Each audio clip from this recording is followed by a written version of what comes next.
Okay, I can see you and I can hear you.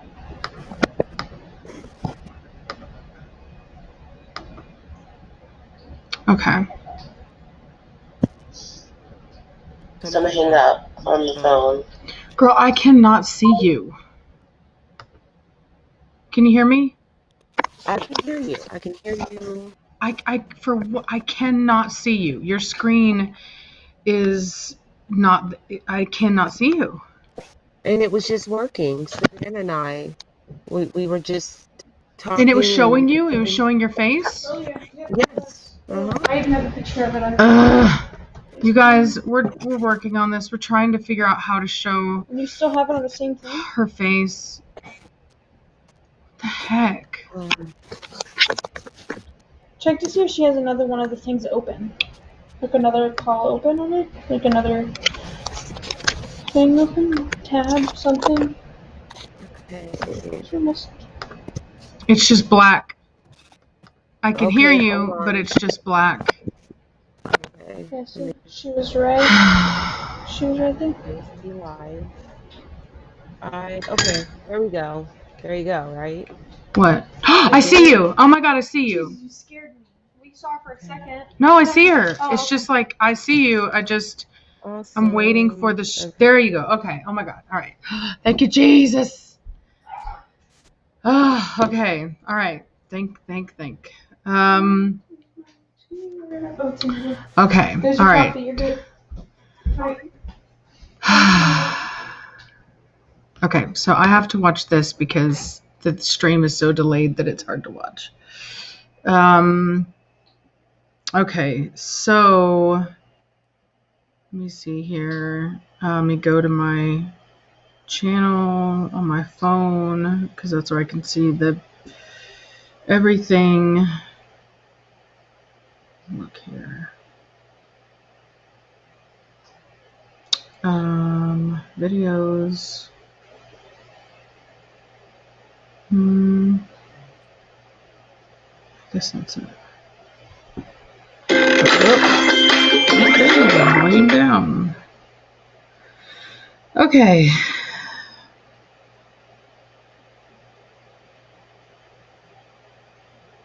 All right.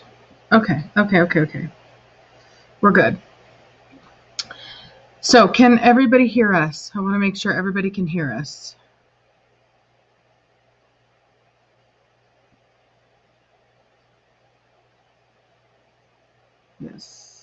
Yes. Okay. Reese, do a mic check. Hey, can you hear me? Yes. Okay. I don't know why, but my internet's not good tonight. Really? Mm-hmm. It looks like crystal clear to me. Oh. Hey. Let's see. Saying that I'm having a hard time. Here we go. Ooh. There it goes.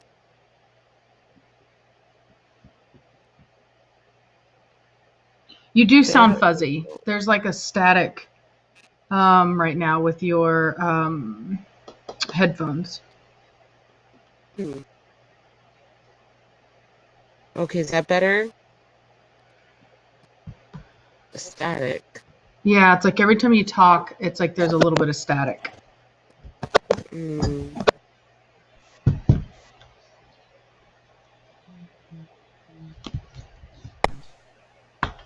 This is really... It might be the type of thing you're using. Because I know you're using like multiple different headphones last time. And then we found one that worked. I'm using these new ones. Yeah, it's real staticky almost. Like it's like skipping.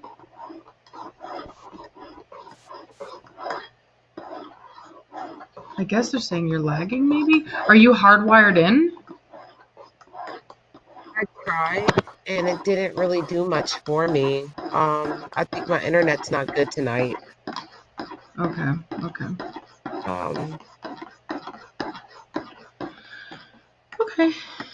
Well, I mean, hey honestly, guys. I can still hear you, so Okay. I think we're okay. It's just going to be Yeah.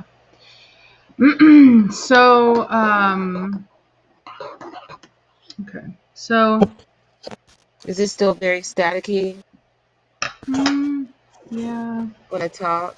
I don't know Yeah. what that would be. Let me try the other headpiece. I will say it sounds like it's the headpiece. That doesn't sound like the internet to me. I don't know why the headpiece would be doing that. Me neither. Very, very strange. By the way, I love your makeup tonight. Oh, thank you. I was in a purple kind of mood. That looks really good. Okay.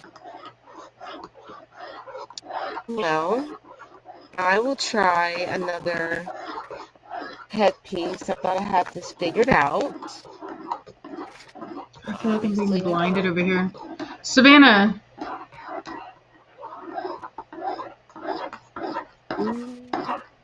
Hey, Savannah. Is somebody scraping something? I was stirring my coffee. Oh, I could really hear that. Oh, really? My bad. Savannah! Bruh, when I say your name, come to me. Don't just say what. I don't want to have to yell. I need one of those turned off or something. It's like way too bright. And like these other ones as well. I prefer one yellow, one whatever. Ooh. No, like the other way. Go back. Yeah, that You just want one? Well, that's a little not okay. Bring it closer. I can't. Why is not gonna? I don't have a cord for it. And your computer's speaking. One more. No, not like that. No, bad. I Like, mean, I can't control the way it's on. yeah, just unplug one.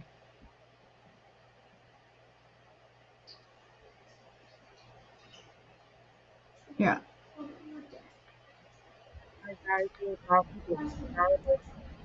There you go. Yeah, and then like, put it like down more. Yeah, and then if you would just turn off all the other ones. I did. No, that light is on and these lights are on. There. Okay.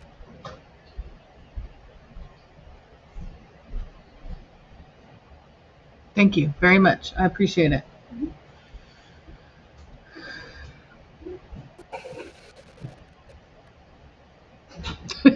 Somebody's like the recall. Yeah, that's. You guys, I got a new color to put in my conditioner to make sure my color doesn't fade, and it's like so much better. I wish I went all my years without knowing the secret to how to keep my hair red, and now I know. I'm almost 40.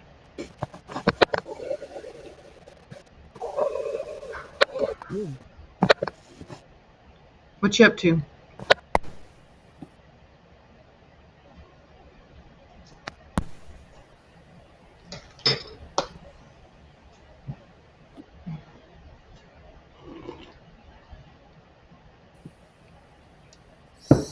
So. Ugh, sugar. I'm gonna stir away from my microphone since it was so loud.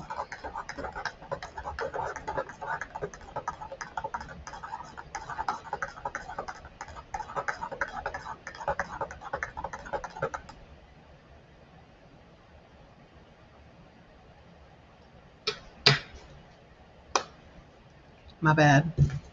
It is still loud.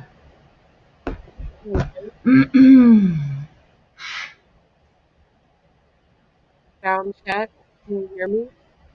I can hear you. Okay, so I think the interference is the app. Well, it's not staticky now. It's not? Oh, well, it wasn't. Now it is. It's really weird. Very, Thank very you, weird. Werbrius. I say whatever. I mean, you know, it is what it is, I say. Yep. I'm over here trying to figure it out. How are you guys doing tonight? So sorry that we're kind of starting a little late. Yeah, we were struggling, y'all. I think Warbur's just asked a question. Hold on. Oh, I'm over here trying to. We're always struggling. That's life. We're the struggle. Mm-hmm. Been watching 2 years. Don't think you've ever spoken about Kashmir's faults. No, I did. I spoke about her faults. She has a bad top line.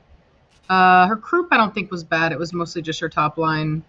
I honestly didn't know how to see a upper arm, so I couldn't tell you what her upper arm was like, to be honest with you. And her head was always, I always talked about it, was really pointy. She had a tapered muzzle, and her eyes are too close together. For the Corso should have the eyes should really be on the sides of the far sides of the head. And very long muzzle too, very long muzzle on her. Yeah, so yeah.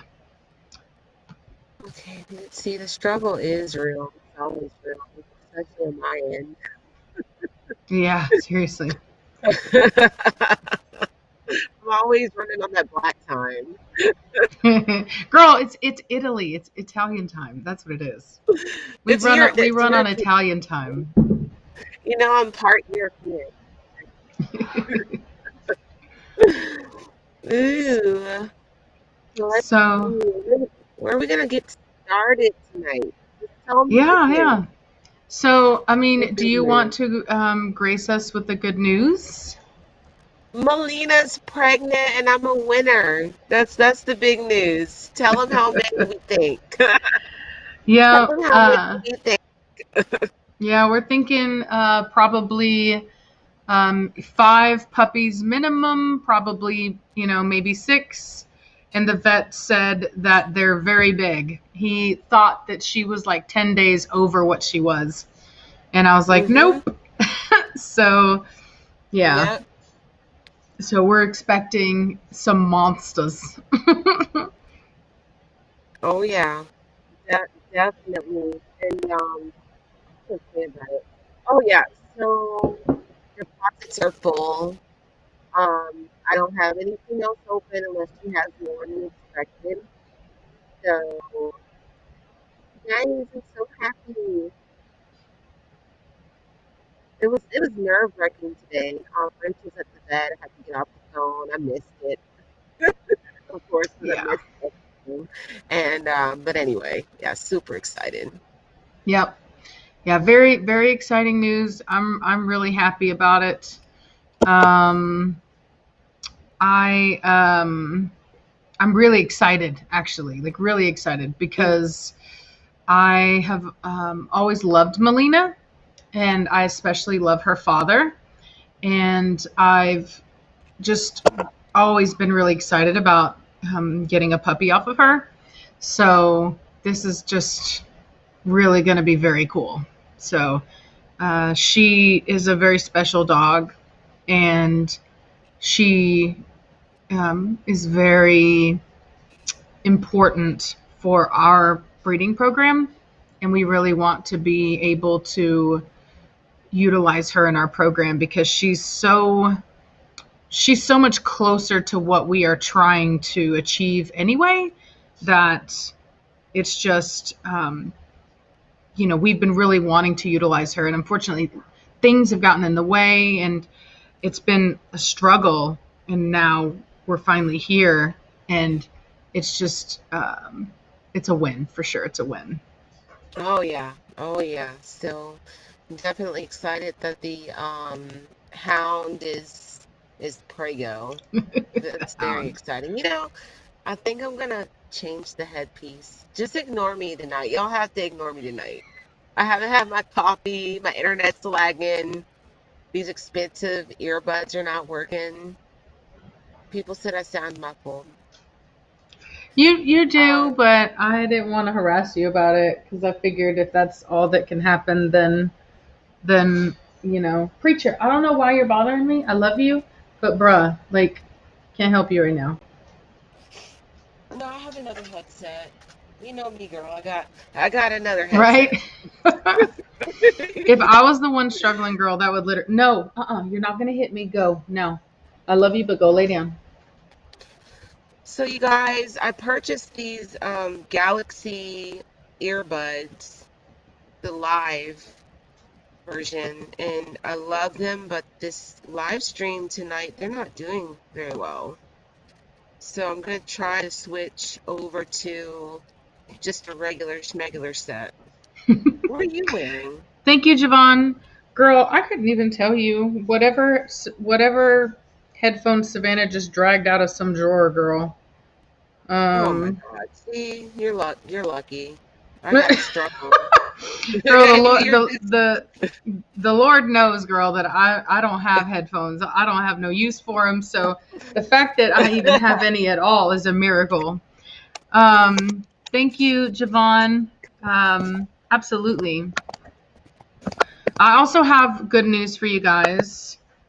Finally, Preacher bred with Arya tonight for the first time. So for those of you that are Preacher fans and have been wondering, why aren't you breeding Preacher? Preacher finally got some tonight. So anyway, yeah. I was letting them know about Arya. Oh yeah. About Arya. Yeah, that they bred tonight for the first time. So yeah. Thank you, Shelly. Yeah, Preacher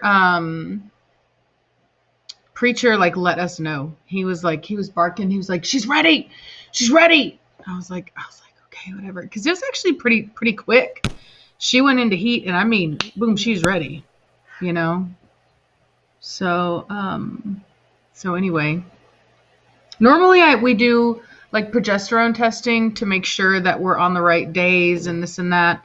But with these ladies, we did it old fashioned, and we just let them do it naturally. And like I said, Preacher he let me know. He was like, nope, she's ready. And I was like, okay. I was like, you go out there and you try your luck and you see what she does. If she ain't ready, she won't let him. And she let him. And I was like, all right. So, yeah. Which is so wild because literally Melina's going home Saturday. And now finally, because we were waiting to see if they could go in at the same time so we could send them back at the same time. But yeah, like missed it just by a couple days. No. Hold on a minute. Oh, what happened?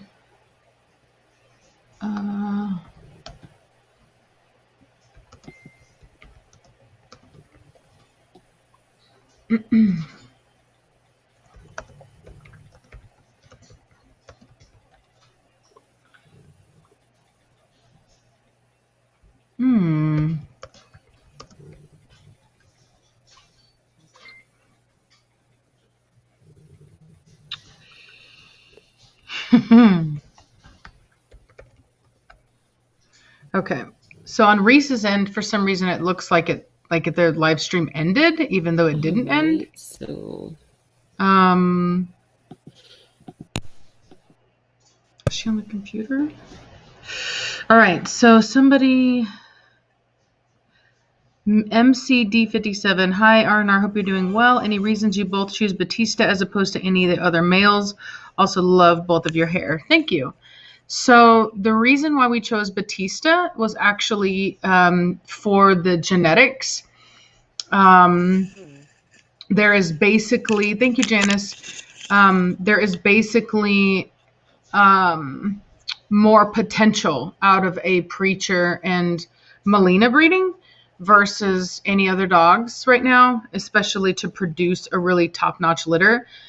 Melina was supposed to be bred her last season, and then we ended up not being able to breed her, and now she's being bred now. And then Reese also kind of waited, I think, a little bit to breed her anyway. So she's literally, I don't know her birth date, but I do know that she's 2 years old. And I don't even know where she's at 2 years old. She might be over 2 years old. And so anyway, Let me see here. So anyway, let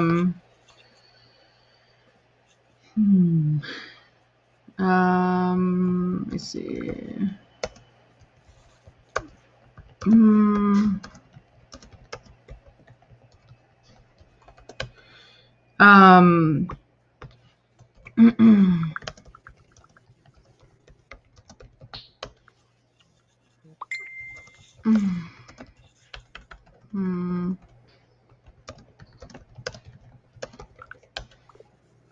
So,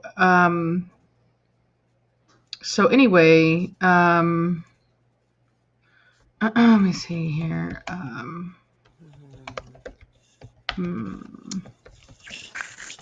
Let me see here.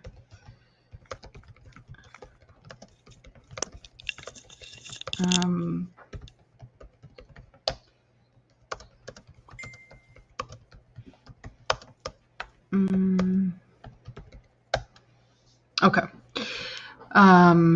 Let's see here. Summer Sky. Yep, we're really excited about it. I was really happy for Preacher that he finally got some, because Lord knows that poor dog. He did not understand why it was that he wasn't getting none. So he hasn't liked it. He's dealt with it. Thank you, Dayona. He's done really well with it. He hasn't gotten aggressive or angry. Thank you, Janice. But he is definitely happy to be able to get it. So, Reese, can you hear me?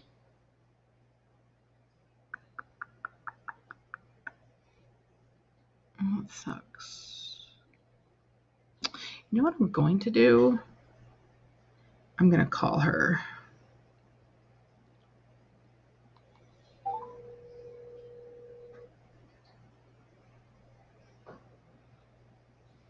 Hello. Hey there.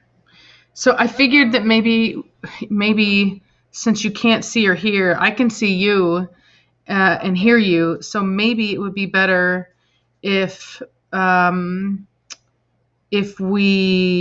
can like hear me basically on here, and then we can basically communicate through here, since you can't see or hear through the stage 10. Yep. You guys, I'm trying to get situated right now. Can they hear me?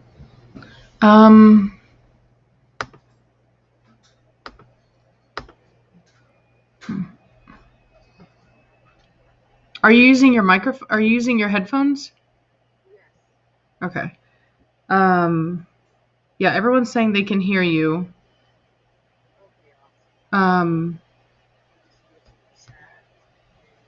But oddly enough,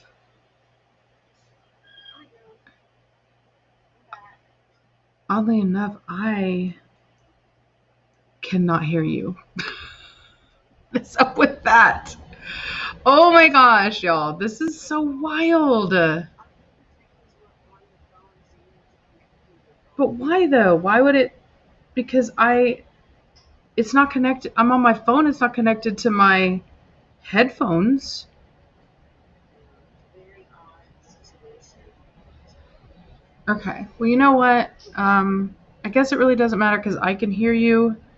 And so... Now they're saying they can't hear me, so they can hear me though. Yeah, see, exactly. They can't hear you. It's so weird. It's not showing any volume on your end. Okay. Right now? Wait. No, there it is. I can hear you now.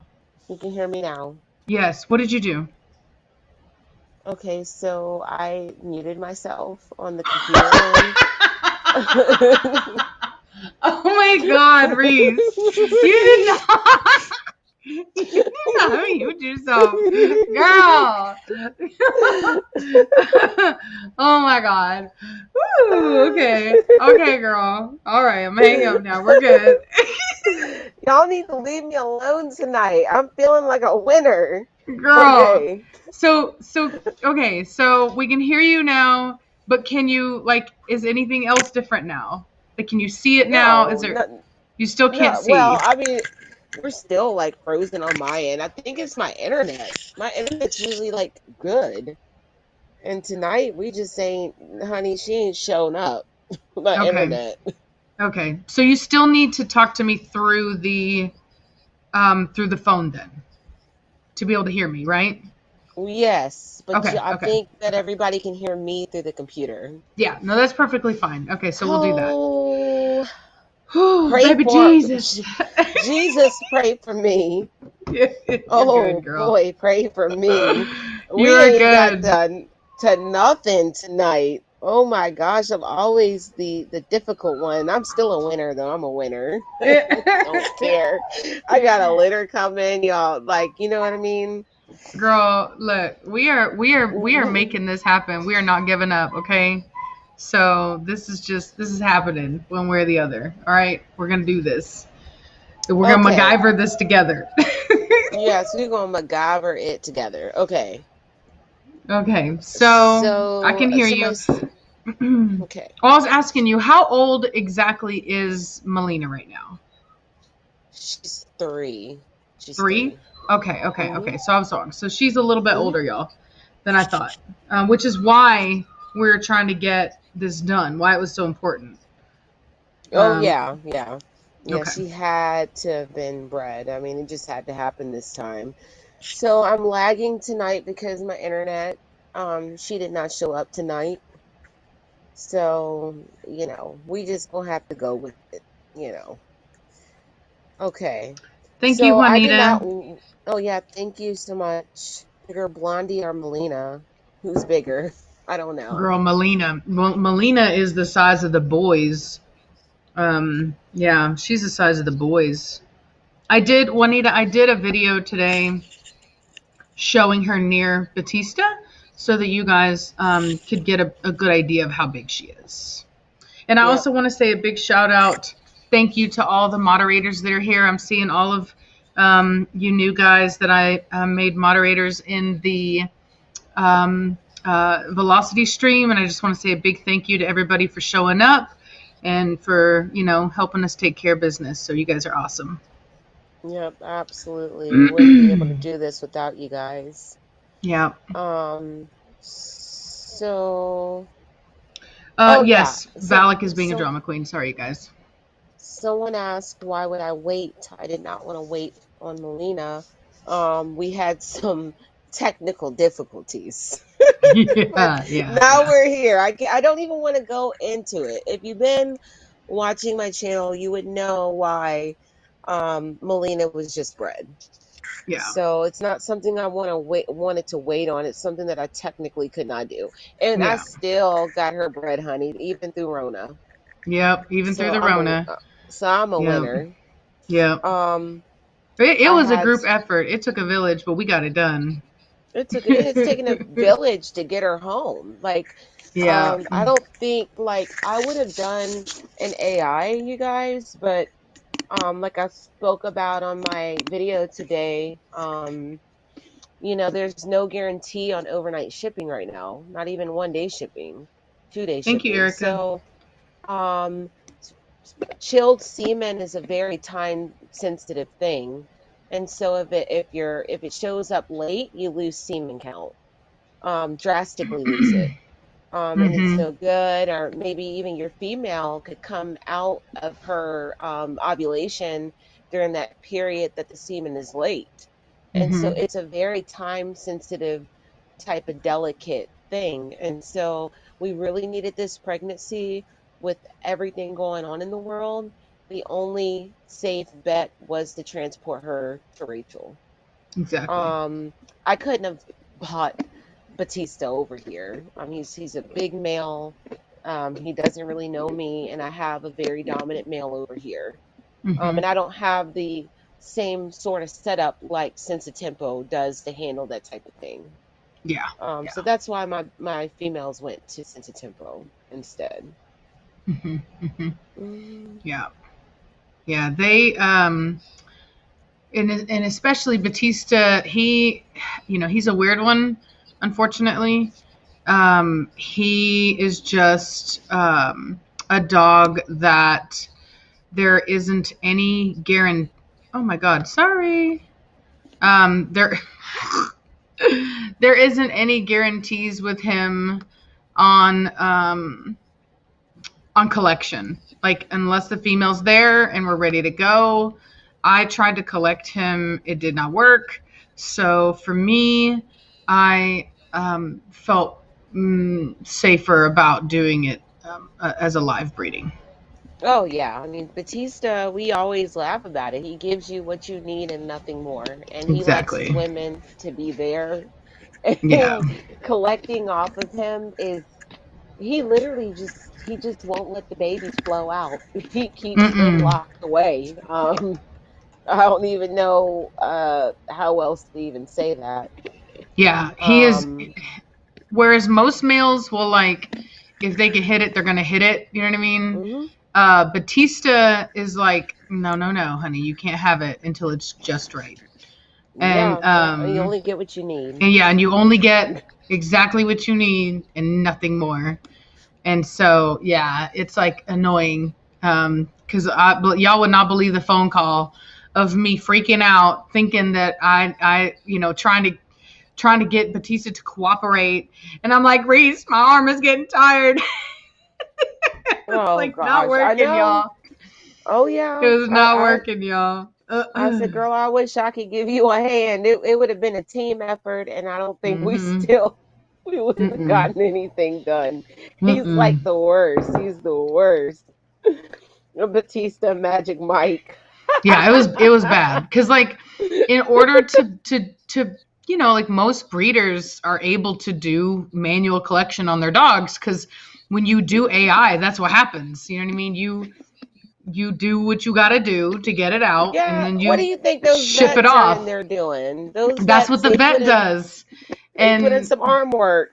yeah, and I'm sitting here like trying to do it, and I'm like, Reese, I don't think I'm doing it right. It was very weird. It was very weird. But luckily I had my girl Reese, and, like, she was there to help me through it, and we realized that it wasn't me, that it was him, and I felt better. Yeah. So Yep, yep. Batista, man, yeah. he, I don't even understand. He's a whole mess. I'm sorry for the TMI, but this is Yeah. just the reality of the business. So y'all wonder Yeah. why. You wonder why the dogs cost so much because we put Yeah. in blood, sweat, arm work, and tears. Yeah. Yeah, you would not believe. Like, so many people act like it's so easy to breed dogs. I'm here to tell you it is not.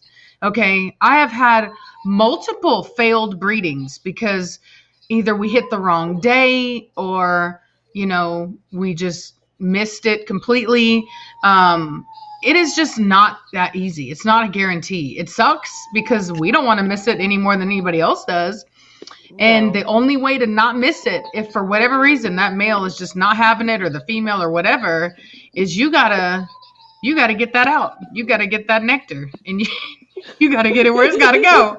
And, like, Yeah. and and best believe it took me years to even get to the point where I was even willing to try. And Reese laughed at me, and she's like, "Girl, you're gonna have to try it one. You're gonna have to try it one day." And and I did, and I failed. I'm not gonna lie, I failed. She I'm not. failed, yeah. But then she Who is found out who that she is doing wasn't. that? Is that valid? It's a symphony of them. Oh Lord. Probably Well, Valak, though. Probably starting with Valak. A little bit of mm, Belladonna, a little bit of his I'm sister.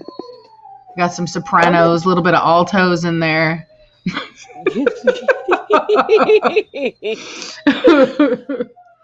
You guys, I don't think that Rachel's mic is turned up louder than mine. I just have a very soft voice, I think. I don't know. Am I lying? You need to let me know. I would kind of say I do have a voice that carries. Yeah, she's got a projector. She's got a projector. Yeah, yeah. Girl, I'm telling you, I used Um, to sing. I used to be in choir. Girl, I would, like, project.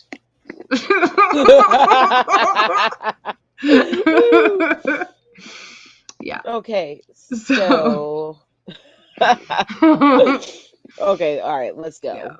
So what Okay. else are we gonna? Girl, you take the wheel. You take the wheel. I will sit back and I will let you drive, girl. I will sit back. You let me know what you need. I'm right here. Jesus, I need Jesus, girl. We are flowing tonight. Let's just let it all out. Girl, I'm So, telling you. Okay, let's see. By the way, Rachel, what color is your makeup tonight?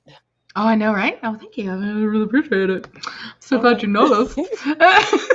It is so today we're featuring a taupe in the crease, a dark brown in the corner with a dusting of black ochre. with a black liquid eyeliner in a very nice sharp wing.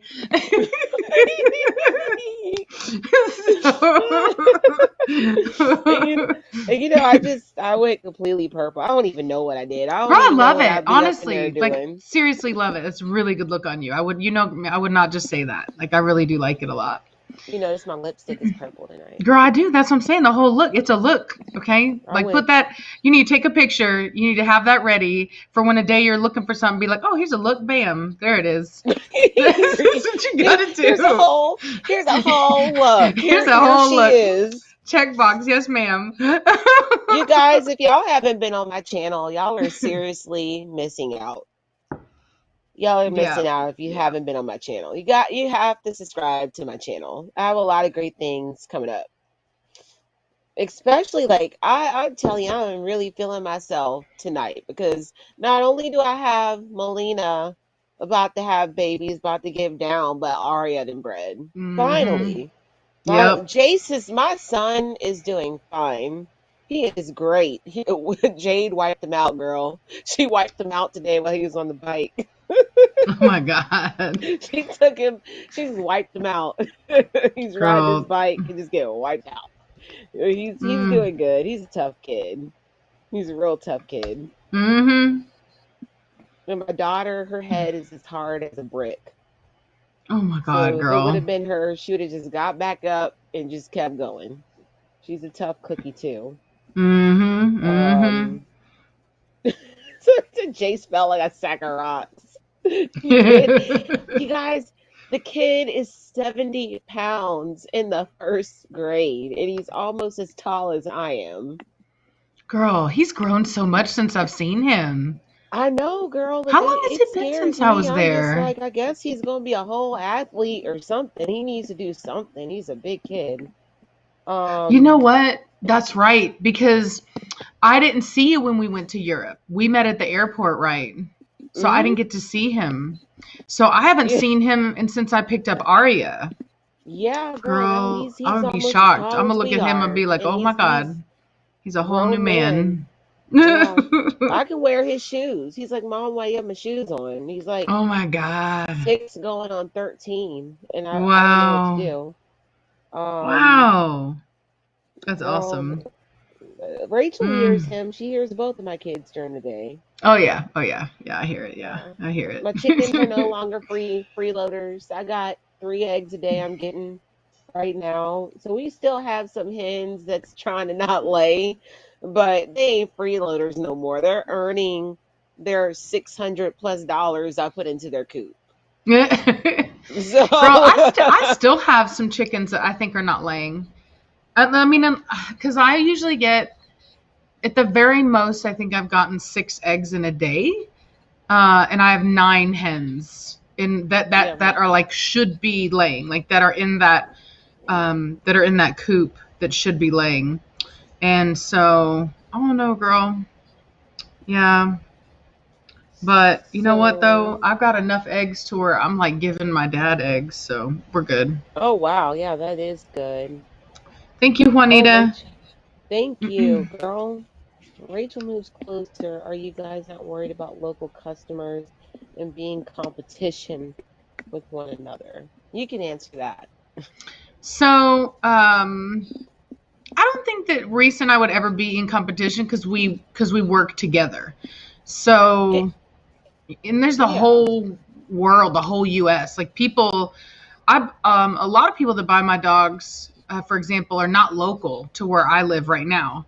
So, We sell to all over the world, yeah, really exactly. Yeah. all over the nation. And then Mhm. sometimes we even export out of the Mhm. US. Yeah. So I mean, we're partners. We're Yeah. partners. I mean, we have our separate businesses, but we benefit by helping each other in a very big way. Mhm. Mhm. So Yeah. yeah, I Like mean, when I no, win, not she really. wins. When she wins, I like when she wins, I win. When I win, she wins. Yeah. It's like Yeah, it's a partnership, and we, we're better together, if that makes sense. we are. We Girl, that stand together. literally, We I don't stand know what that strong. sound was, but it sounded almost like an applause. Like, oh my God. Like, I don't know what that sound was, but I was like, did she just play an applause sound? Girl, me, I'm telling you, I'm winning tonight, honey. Girl, That we is the need some Holy sound effects. Ghost. Let me find out. Let me find out that we can do some sound effects, girl. Girl, that is the Holy Ghost, girl, and she Did is anybody radiating else through hear my that, or am I body. just tripping, y'all? Like, did anybody else hear that? She is she is radiating For through a my whole hot body, minute, I was girl. like, She's like, we need applauses. Oh my God. seriously, yeah, exactly. See, they It's said all they heard it. See, I'm telling you, yeah.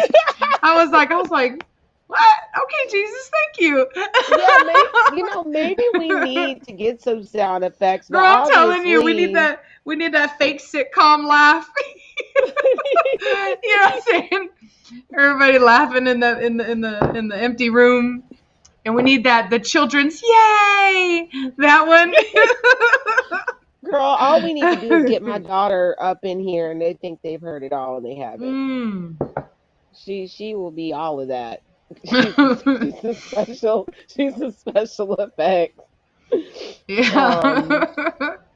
okay, let me see. Oh, thank you, Jenny. Talk about how we can support your joint Patreon. Yes, we haven't set it up yet. We have just Y- both been like Busy. the amount of stuff that has been going on in both of our lives. Like some of it ain't even really involved with us. It's just family stuff, but we have to help out. But we will. And when we do set it up, y'all will know. We'll make sure to do it. It's just one of those things where you have to kind of do what you can do, even though you have all these ideas, you just have to do what you can do in the meantime. Thank you, Jeff, and happy Friday to you too. So we will absolutely be setting it up. And I mean, you guys we have so much planned. Like, I can't even tell you, like, we are dreamers. So we're over here, like, every time we talk, we're like, oh my God, what about this? Oh, what about that? Oh, you know what I mean? So we have a lot in plan. And that's kind of why we get like that, because it's like, we got to do all these things. You know what I'm saying? We don't have like a team of people back behind us, like, oh, girls, putting it all together for us. Lord, I would love it, but we don't have it. So, Oh yeah, no. So we're um, working, we're actually currently working on a huge project that's going yes, to benefit all of our supporters, all of our fans, anybody that watches us. yeah, So we're working on that. We're hoping that we get that going very, very, very soon. It's taking like third party people to help us with this project. But yes, anyway, yeah, hopefully very soon we'll have that up for you guys. Oh yeah, guys, big news. So I know Rachel's probably talked about it on her channel, but I'm getting a blondie pup and I'm super excited. yeah. I'm really Um, excited too. yeah, I'm I'm very so excited. excited. I told Yeah. her, I was like, Reese, I was like, one of these days, girl, you're gonna have to try yourself one of these blondie puppies. I say you can thank me later. Yeah, well, we had a passing in our kennel, and the Mhm. dog we were very, very, very close to. My children were too. And I'm talking to Rachel, and she says that, and then a few days later, I'm like, you know what? I'm gonna try that because my children are grieving. I'm very, very sad right now, and I would just like another dog that I can really bond to. Not that I haven't have a bond with all of my dogs. I do, but you have some that are just they just link up with you in a very human type of way. Yeah. And Rachel is seeing that out of her Blondie offspring. Yeah. So I decided to do it. Yeah. No, you Try it. guys, Yeah. there is nothing like a Blondie puppy. I never thought in a million years that Blondie would ever be such an integral part of my program.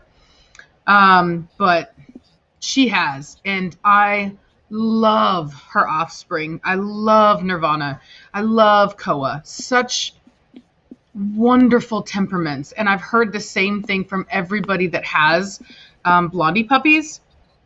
And I was like, you know what? Like, if this litter is as high quality as her first litter, really, I mean, it's just a given. Like, you're getting structure, you're getting temperament.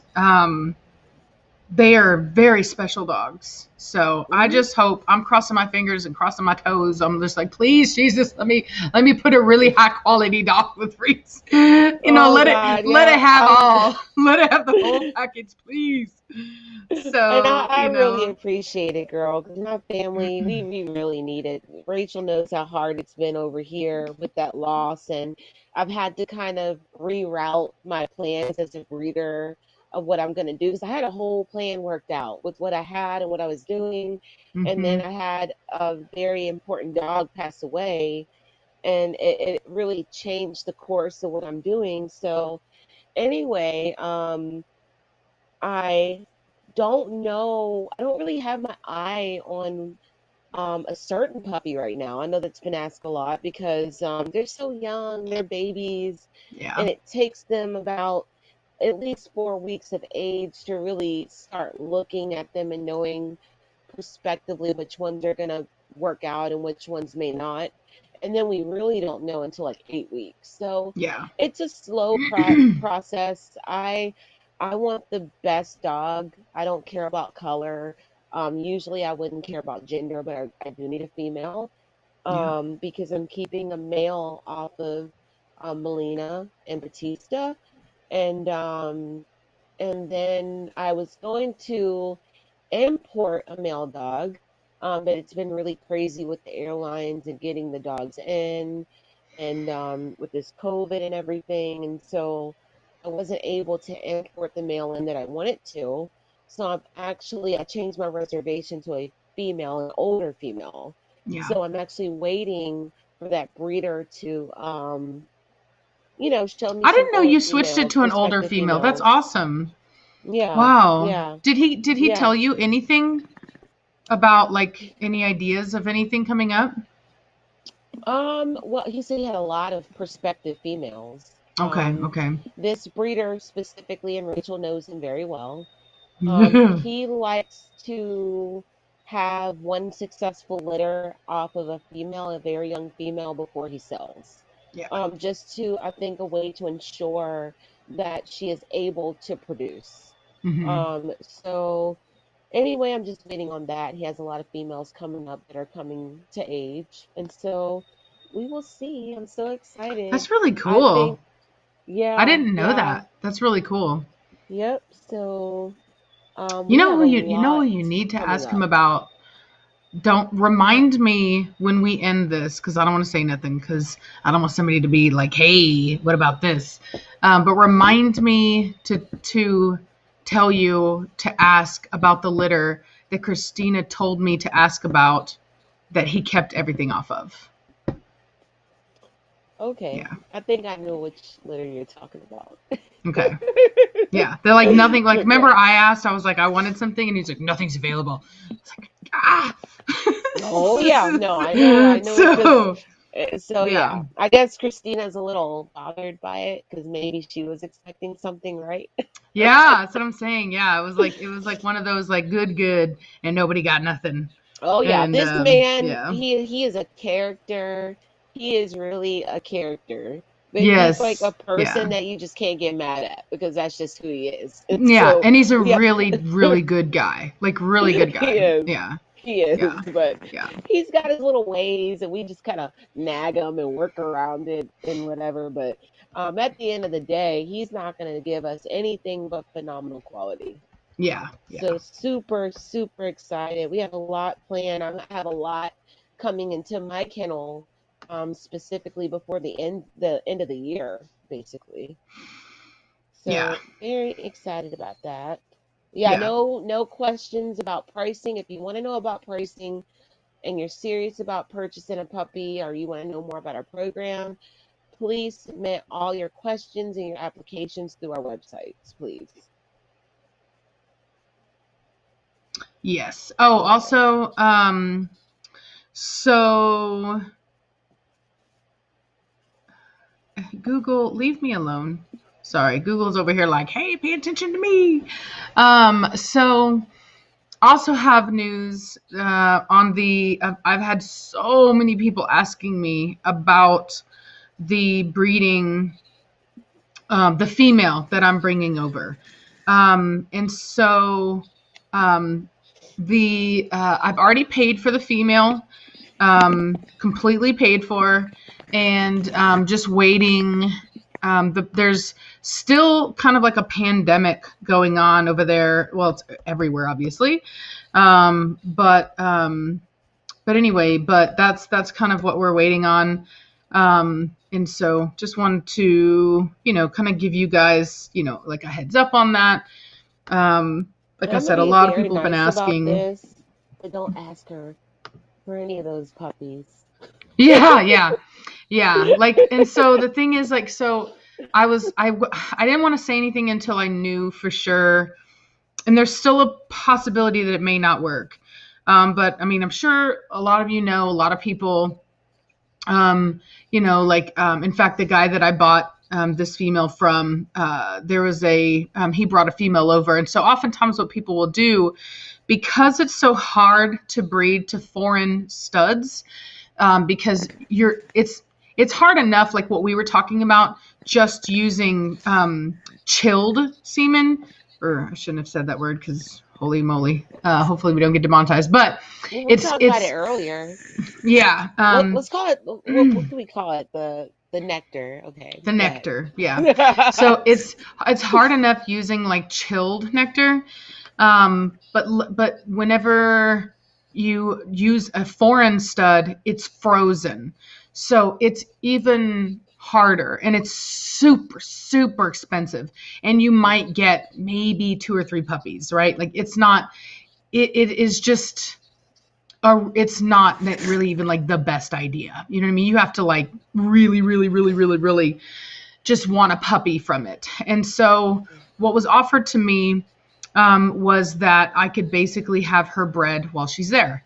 And it is actually very common. In fact, those of you that know the story of the American dogs know that the entire American lines were started off of a female that came over. And so that came over pregnant. So really common, not a weird thing at all. But 1 second, Andrew. But anyway, so I was looking for a stud to use and couldn't really find anything that was better than what I had available to me, which is a ZZ Top breeding. So as long as the borders stay open between Serbia and Croatia, this female, the reason it's taking so long is I'm waiting for her to come back into heat to be bred to ZZ. And then at 21 days, 22 days, she will be checked for pregnancy. And at that point, then she'll be sent over. So anyway, so like Reese said, I will not be taking any deposits on that breeding. I will have to, obviously, she'll have to be here. I'll have to see, I'll do an x-ray, and there will not be any pick puppies available from that litter. Reese and I are basically going to keep back for ourselves from that breeding. And whatever, it's kind of like the same thing as Melina, whatever we have that is available after that, then we'll be open. But I will be honest with you, it is not going to be my normal pricing. We're talking, it's going to be pretty costly. So I just want to let people know that it is, it is an investment. And so I do have a ZZ Top daughter here. But there's, for us, it's kind of one of those things where it's not a problem to have like, 2 dogs or whatever from some lines. And with me and Reese both, I'm going to be moving to Virginia. Reese is going to be moving into a different home anyway. So we're going to have a lot of space, and we're going to be expanding. We're going to be bringing in new genetics and stuff like that. So for us, it is the most important thing to get the best quality dogs that we can at this time. And right now, ZZ is producing some of the best dogs out there. And so to be able to produce an entire ZZ litter that I have, full access to choose the best puppies out of is going to be huge. And so in the same way that Reese is keeping pick male out of this breeding with Melina, I will be keeping pick male out of that breeding, and she's going to keep pick female out of that breeding. Which is nothing for us because we work together. So I didn't want to say anything about it at first because I had not gotten the go ahead for the stud. And I wasn't sure what stud I wanted to use. Reese could tell you I have been scouring the internet. The problem is that there's so many issues with travel over there that we really needed to use what was available to us within that area of Croatia and Serbia. And unfortunately, there just wasn't a lot, you know what I mean? And so ZZ is literally so phenomenal, but there was a part of me that was thinking, oh, well, maybe we could find something really nice and get a little bit of genetic diversity too. But we just couldn't find any dog that was nice enough to justify not using ZZ. So that's what it's going to be. That's what we're going to do. And like I said, if there are other breeders watching, there's not going to be any pick spots available. I don't think that we'll even sell breeding rights on any of them, strictly because we want to work with what we're working with first. And like I said, if you are interested, it's, there may very well be spots available after that, but they're not going to be my normal pricing. It is going to be expensive. So I just want to let you guys know that it's not a normal breeding. It's very special. And I have a lot of money invested in it. And so that's just what it is. Super, super excited. Somebody asked ZZ to Mockingjay daughter. So ZZ and Melina are brother and sister. So we could do that. They're like half. I think they have different mothers. Yeah. The same sire. So Mockingjay is ZZ Top's father. Yeah. And so is he Melina's father. So they are siblings, half siblings. Yeah. So we could not do that. I'm not going to do a Jade and ZZ Top. Me personally, after Rachel gets this breeding with ZZ, with her new female coming in, I don't need any more of the genetics. Neither will she. Will have enough between the two of us. So there's no reason to, It's kind of like a lot of you know that I have quite a bit of preacher genetics in my program, and it's the same thing. It's like I don't need any more preacher genetics because I have it. And the thing about it is you do have to have that kind of stuff because you never know what is going to work out, what is not going to work out. I was talking to a mentor of mine recently, and I told him, I said, breeding Corso is a lot like gambling. Sometimes you win and sometimes you lose completely. And it's just one of those things. So, some people might say, oh, well, why would you have all that, blah, blah, blah. Well, the truth is we have it because there's no guarantee that any one animal would work. So, I have a ZZ Top daughter here, but, what was to happen if she maybe had a fertility issue? I'm not saying she would, knock on wood, but the point is that if you know that there's something really good out there, you want to have. In fact, what it reminds me of? It reminds me of, I watched this documentary recently. I think it was about California Chrome, and he was retired to stud. and he had a whole bunch of offspring that his first crop of foals, and out of all of them, there were people that were buying them up, and some people bought multiple ones just for the same reason, because you don't know which ones are going to turn out and this and that, and you want to guarantee that you can work with it. And the only way to do that is to make sure that you have kind of backups, right? So if something doesn't work out, you still have backups, and that's the purpose of that. You can never have too much of a good thing. Well, kind of can, but you know what I mean. And so it would be one thing if we were not going to grow, if we were going to stay where we are and not expand, right? Then it would be kind of like, but we have the intention of growing, getting bigger, adding in new dogs and stuff. So we're thinking long-term, not short-term, if that makes sense. Not short-term. Yeah. And all the breedings that we do, they're all very well planned. We only do complementary type of breeding. So if dogs don't complement each other, like a female and a male, we're not going to do the breeding. They're all for the betterment of the breed, every breeding that we do. So if we can't get better with what we're trying to do, then we just don't do it. Exactly. Yeah. So, because there's a lot of questions about put this dog and this dog and this dog and that dog. And believe me, it goes a way deeper than just the aesthetics of the dog. Right. We're looking at documentation that shows us generations and generations and generations of descendants. So it's a thing that we have to study and give time to and a lot of thought to.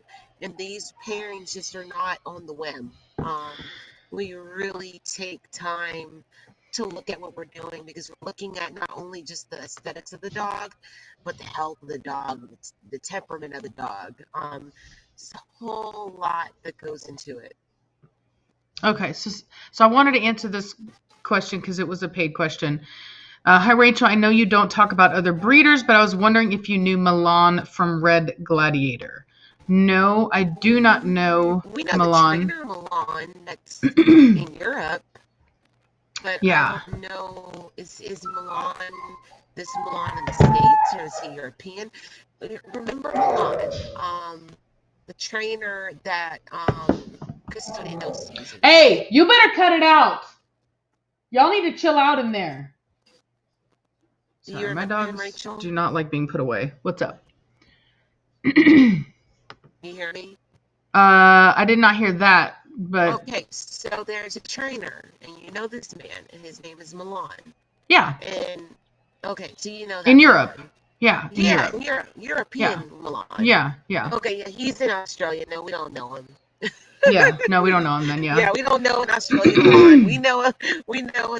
I think the Milan we know is he Serbian. I don't remember. We met people from all over the place. I couldn't tell you. The only guy that I remember was the one guy that was Russian that he and the guy from Greece. Okay. Oh yeah. and the dude from Slovakia, of course. We shall not speak of our trip. we shall not speak of it. Yeah. So anyway, but the reason why I don't talk about other breeders is because I wouldn't want them talking about me, right? Everybody knows it's kind of cliche, but with power comes responsibility, right? I could sit up here and I could make up stories or lies, or I could tell my opinions or whatever about breeders, and it could very well, I'm not saying it would, but it could potentially affect them. And I don't think that that's right. You know what I mean? I think that my opinion is my opinion, and everybody should form their own opinions. And so I don't ever want to negatively affect another individual. The only time that I've ever talked about anybody by name is whenever you guys knew about that person and I had an issue that needed to be discussed. So for example, whenever I had the dog Tennessee and that didn't work out, obviously you guys knew who she was. And so it was impossible for me to hide the individual involved in that. But I don't ever want to be seen as a person that tries to diminish other people's reputations, to try to, because it would always be seen as me trying to bolster my own. And I don't want to do that, nor do I think that that's right, you know, and I wouldn't want somebody doing that to me. And you never know, like it's, I am where I am now, but there could, you know what I mean? Like anybody could do that. And so I just choose not to. And I won't talk about whether I like a person or whether I don't like a person. You know what I mean? That's just kind of the way it is. So yeah. So I hope that you know, is understandable. So I talked about Reese because I know her. Person's program and what they do. Give them a call. Send Yeah. them an email. You know, think Yeah. of very good, substantial questions to ask, and just see if you like their answer. Yeah. So that's what I say. Because I don't like people asking about me, like regards to me to other people. Yeah. Myself, you know. So And ask that person, go to the source. Yeah, and I do try to educate people. Like my way of trying to help you guys to steer you away from bad breeders is to educate you on what to look for. That's my politically correct way of trying to help people choose better breeders. Is I have my mentorship group, and I also use my Instagram, and I try to show people how you identify good structure. And I try to lead by example by doing my health testing, talking about why it's important, talking about why I do certain breedings and who I'm pairing and why I'm pairing them together.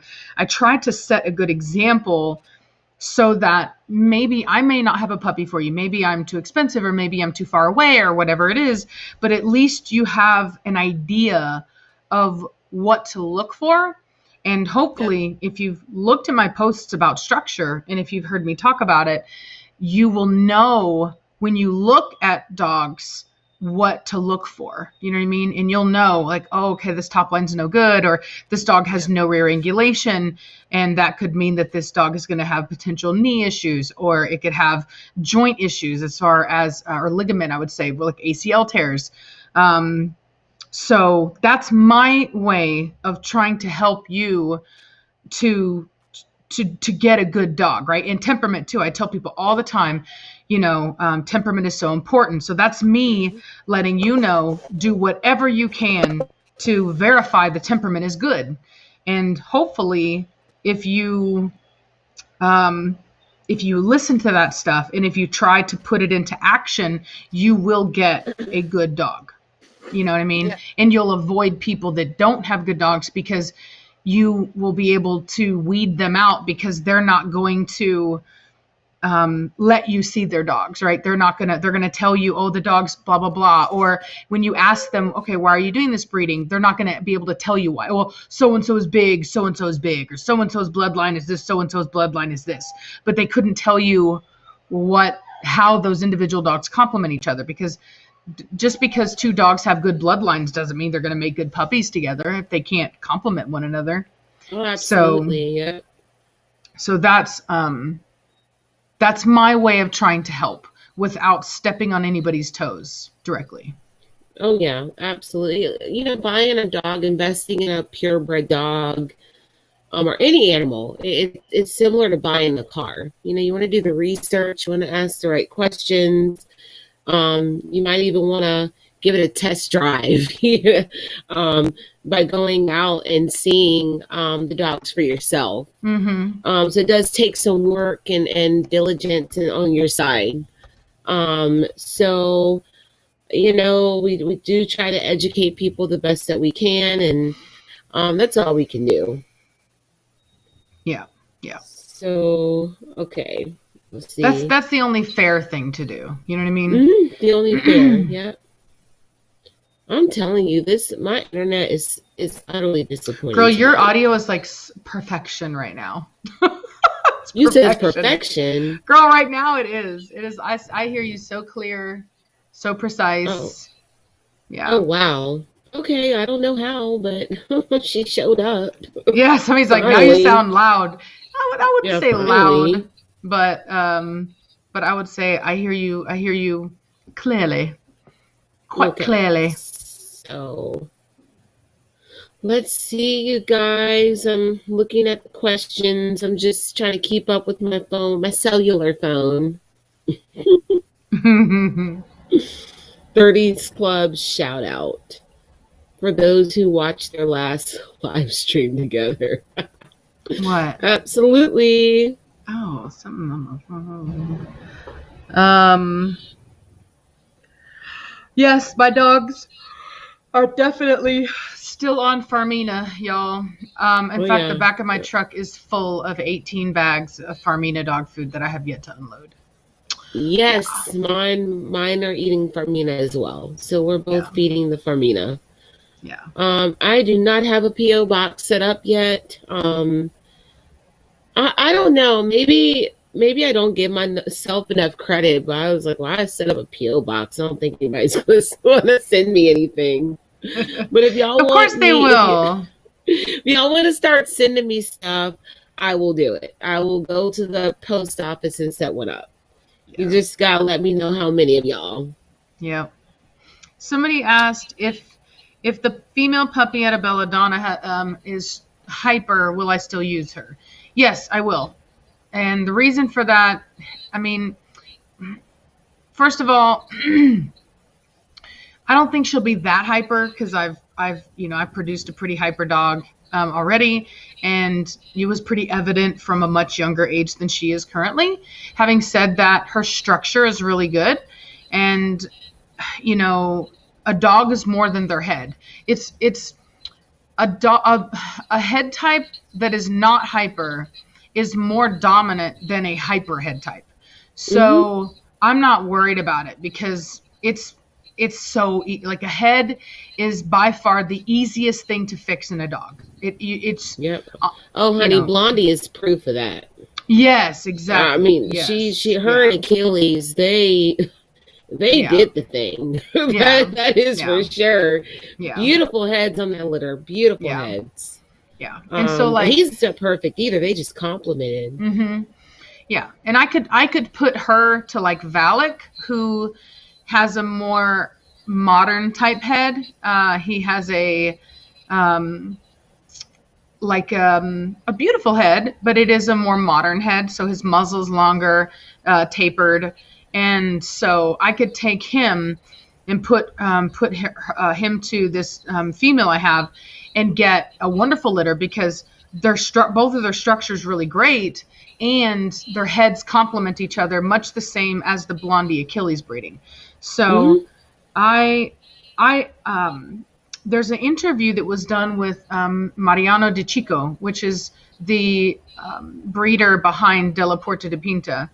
And he talked about the fact that if you're going to breed good Corsos, I think he said like 4 types. And so you can't just have all long muzzles. You can't have all short muzzles. You can't have all hyper. You need to be able to have various types of dogs to be able to cross together to produce the correct head. Because unlike other dogs that have, you'll find this in any dog that doesn't just have a long muzzle, like a Labrador or a Weimaraner or a Dalmatian or a Doberman. Any dog that has a shorter muzzle, it is so hard to maintain the correct head type in these dogs. You either go way too hyper, so like in French bulldogs and English bulldogs, you get these noses that are like literally like right between the eyes, like it's almost like the eyeballs are bulging out farther than the noses, and that's because it is a lot of work to maintain that. It just, in the Corso specifically, is this, it's like a Goldilocks, right? It's like where the earth is to the sun. It's not too far away and it's not too close. It's like right in this perfect spot. But in order to maintain that, it just doesn't happen naturally. You can't keep sticking dogs that have right where it needs to be together and maintain it. That's not the way it works. Nature wants to bring the muzzle out like the wolf. And, you know, and that's why, like, originally, whenever the breed was being rescued, there were a lot of dogs that had these really super long muzzles. And so they actually had to work pretty hard to bring it in. And then it kind of went the other way, a little hyper. And now we're kind of moving it back out again. And I think what people are finding is it's kind of like driving.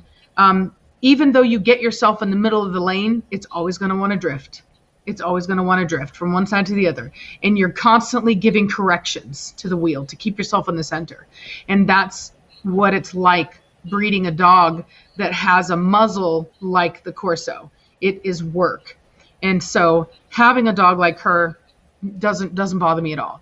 Now, would I want a dog that has like super closed nares and the nose is way up in the, you know what I mean? And the eyes are super round. Like they can't, we don't want an extreme, you know what I mean? But she's not that, you know what I mean? So there are variations of hyper. Oh yeah, absolutely. There yeah. are. And Achilles is hyper.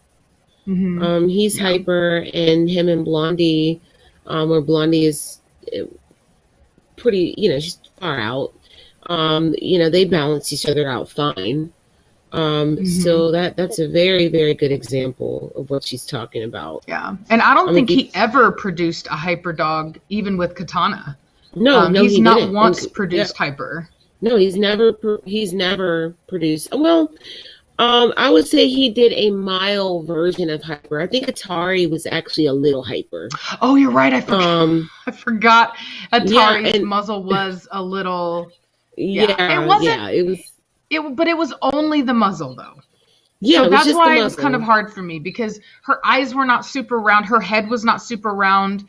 Like things that we often attribute to hyperness, she didn't have. But I do remember the muzzle, the bite. She was undershot. Yeah. But that was the only puppy that I produced out of both litters that were, you know, had extreme type of looks. And it was mildly extreme. Thank you, Tim. Yes, I do have a Patreon.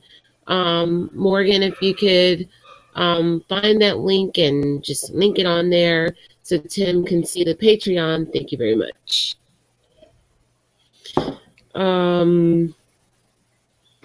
You guys, if you fill out any applications for my program or Rachel's program, it is very important to call us.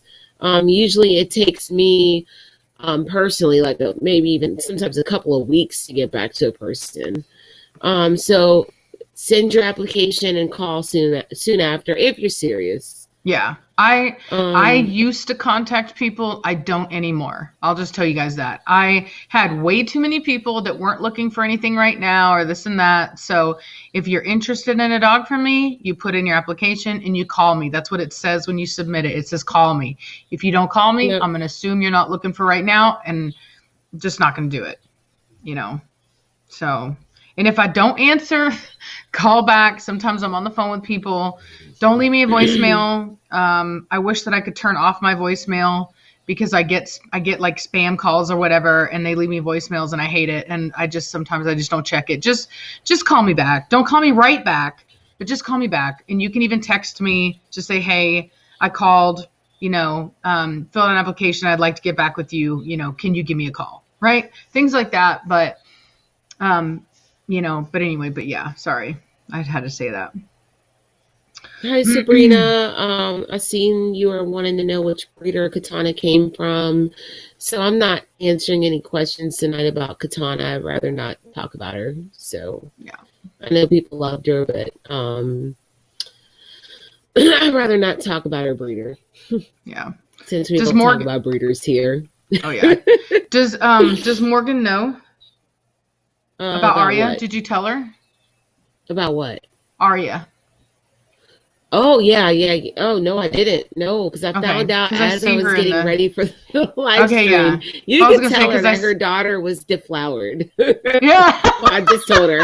Told her. That wasn't necessarily the way I was thinking of saying it, but okay, it's one way of saying it. Yeah. So preacher of deflowered Aria tonight. Oh my gosh. So, but yeah, we should be expecting some preacher puppies very soon, you guys. I have first pick female on that breeding too. I'm real excited. Look, some new genetic diversity to add to my program too. I mean, preacher's still the daddy, but still she's quiet. She's quiet. Yeah, look at her. She ain't got nothing to say. She don't know how she feels about it. she's so quiet right now. No, Sabrina, you didn't do anything wrong. It's just something, it's no problem, hon. Reese, you have worked with Huskies before. Oh my God, it's question mark. Biking Morgan, and other sled sports. Nothing. Oh, she just did a question Morgan, mark. Your daughter was deflowered. She's like, question mark, what? Girl, I don't even think she's listening. I think she's just watching the chat. Yes, I worked with Siberians a long time. Rachel and I actually had hours of conversations about the Siberians last night. And I actually sold to people in like Washington State that did the Iditarod with their Siberian Huskies. Mine were on sled teams, so I think it's excellent. That's what they were bred for. They enjoy that if that's your lifestyle, and you are willing to kind of have a dog in your home that you cannot change as far as exercise requirements and maintenance, then Siberian might be for you. If you don't mind wearing a little hair out the door, it might be about you. It might be for you. Reese, please talk a little about your grooming experiences. We'll talk about that next live stream. I think I'm taking over.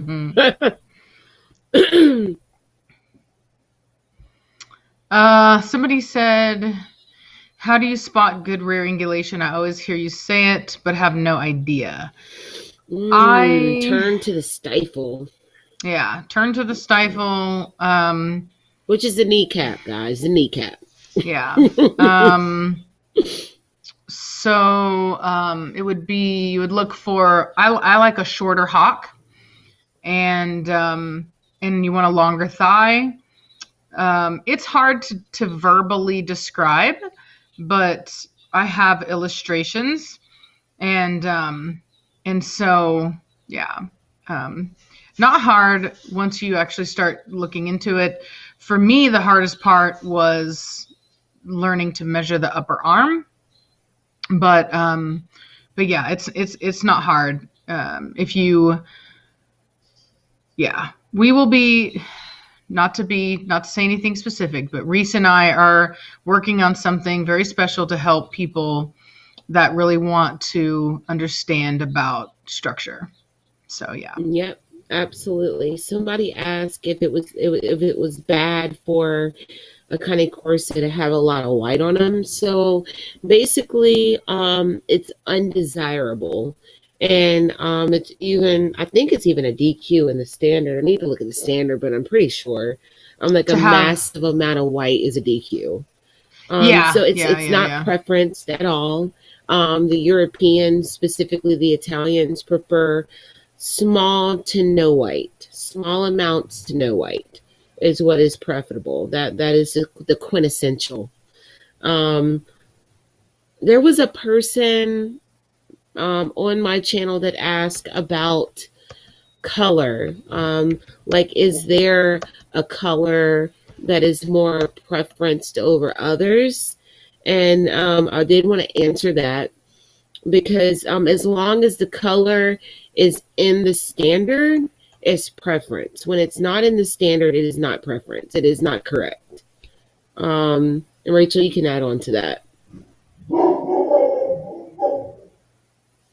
I'm sorry. What was the thing? Was it about the color? Yes. About color being like, is there a color in our standard that's like the quintessential? So I would say that traditionally it's a brindle breed. Um, there It is. there are a lot of black dogs as well, but traditionally most people would have brindle and black. I mean, obviously there have been all of the recognized colors, even from a long time ago. It's not a breed that has new colors that are recognized in the standard that were not present when the breed originated, like some breeds that people kind of like bring other colors in. Now, as far as being recognized, are there colors that are bred that are not recognized? Absolutely. I would say only one of them would be considered acceptable to be produced that I wouldn't raise an eyebrow to, and that would be a straw dog, which is usually a dog that has a black nose, and it's basically a fawn dog with no mask. Yeah. And so, it's not a white dog. It is a fawn dog with no mask. It is not a yellow dog with white blazes up its face and blue eyes and a blue nose and a blue chest. It's not any of that. It is just a fawn dog with no mask. With no mask, yeah. And it's called straw. And they have been historically present. They're not in the standard. And so, I've seen them in pedigrees before. So they have been used. And even if somebody asked me, they were like, if you produced a straw dog that had really great structure, would you breed it? And I said no, because I'm not at a point where I would feel desperate enough to do that. But I also think it's important not to set a bad example, because there are so many people that want to breed these dogs because the public likes them. And to me, it's like you're setting a bad example by doing it. Other than that, there are other colors that people are producing that they're calling historical that are not to me. And I would raise an eyebrow. If I saw somebody producing black and tans or blue and tans, I would not, that would not be something that I personally would want anything from, and I wouldn't buy anything off of it. And I'm not a fan of that. The new thing with people producing Merle, that is just straight from people breeding other stuff in. Those are mutts, yeah. Yeah, they're just mutts. And so I think that people, if you think about it, is you can have the look.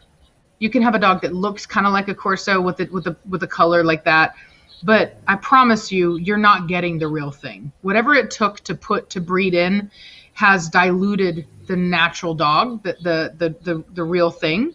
And so you either want a real, genuine Corso experience, or you just, pardon me, it's kind of like you can take a Honda and you can put all of the fake bodywork of a Ferrari, and you can go around and think you have a Ferrari because it looks like a Ferrari, but it is not a Ferrari. And so just because something looks like something doesn't mean it is. So if you want a real Corso and you want the experience that we talk about that makes these dogs so wonderful, then you want to be very careful and choose a dog that comes from traditional lines and traditional colors. Otherwise, I mean, you're just wasting your time, because you don't have a Corso. Yeah. Absolutely. I can definitely agree with that.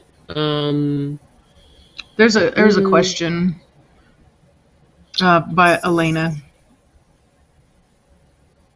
Oh, thank you, Elena. What is a good way to get into large, more dominant breed like Corso? I've only had smaller family dogs before. Rachel, you are really good for that one. So I've had some people who really wanted a Corso from me, and they were desperate. And this is what I told them.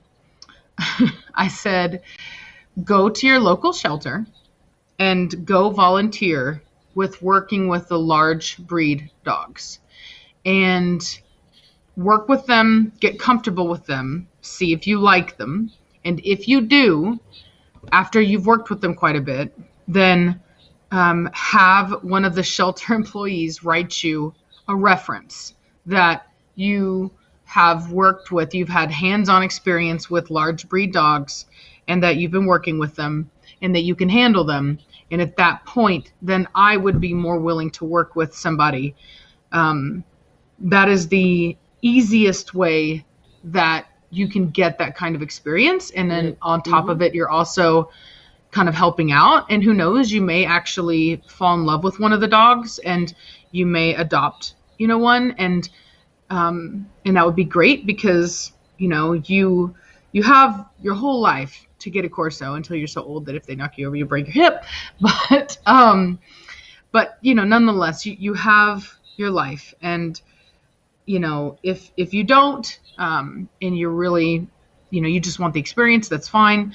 But if not, and you adopt, a large breed dog and you find that you like that experience and that you're good at it, like I said, that's a great way to get one. And then, having said that, if you don't end up adopting one, at least you get that experience.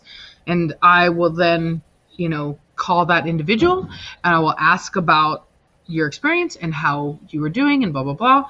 And that is the only way that I have found, because I had this one person that just really, really, really wanted a Corso, and they had only had small dogs. And I mean, I get that. You can only have the experience that you have, right? And they didn't want to just go buy like a random big dog from somebody, which makes sense. So a lot of shelters need help walking the dogs, getting them exercise, socializing them so that they will make good pets. And so it is a mutually beneficial deal. You go, you help, you volunteer, you're helping the community, you're helping the dogs, and in turn, you're getting experience that will be valuable for whenever you want a large breed dog. And I will then reward that by placing a dog in your home. It may not be what you want. It may not be a huge male. I'll probably start you off with a litter of my choosing that I feel is going to produce a temperament that is better for starters. And I'll probably put something like a female in your home. And I will probably tell you which dog I want you to take, because if I have a super dominant female and you happen to like her because maybe she's a color you like, but I know that that's going to be too much for you, I'm going to kind of, gently push you in the direction of a dog that I feel is going to be better suited for somebody that doesn't have the experience for that type of temperament. Yeah, exactly. And let me see. We had a question about Achilles. Where is Achilles? Where do y'all think Achilles is? He's just taking advantage of my room. He's on the floor here, asleep.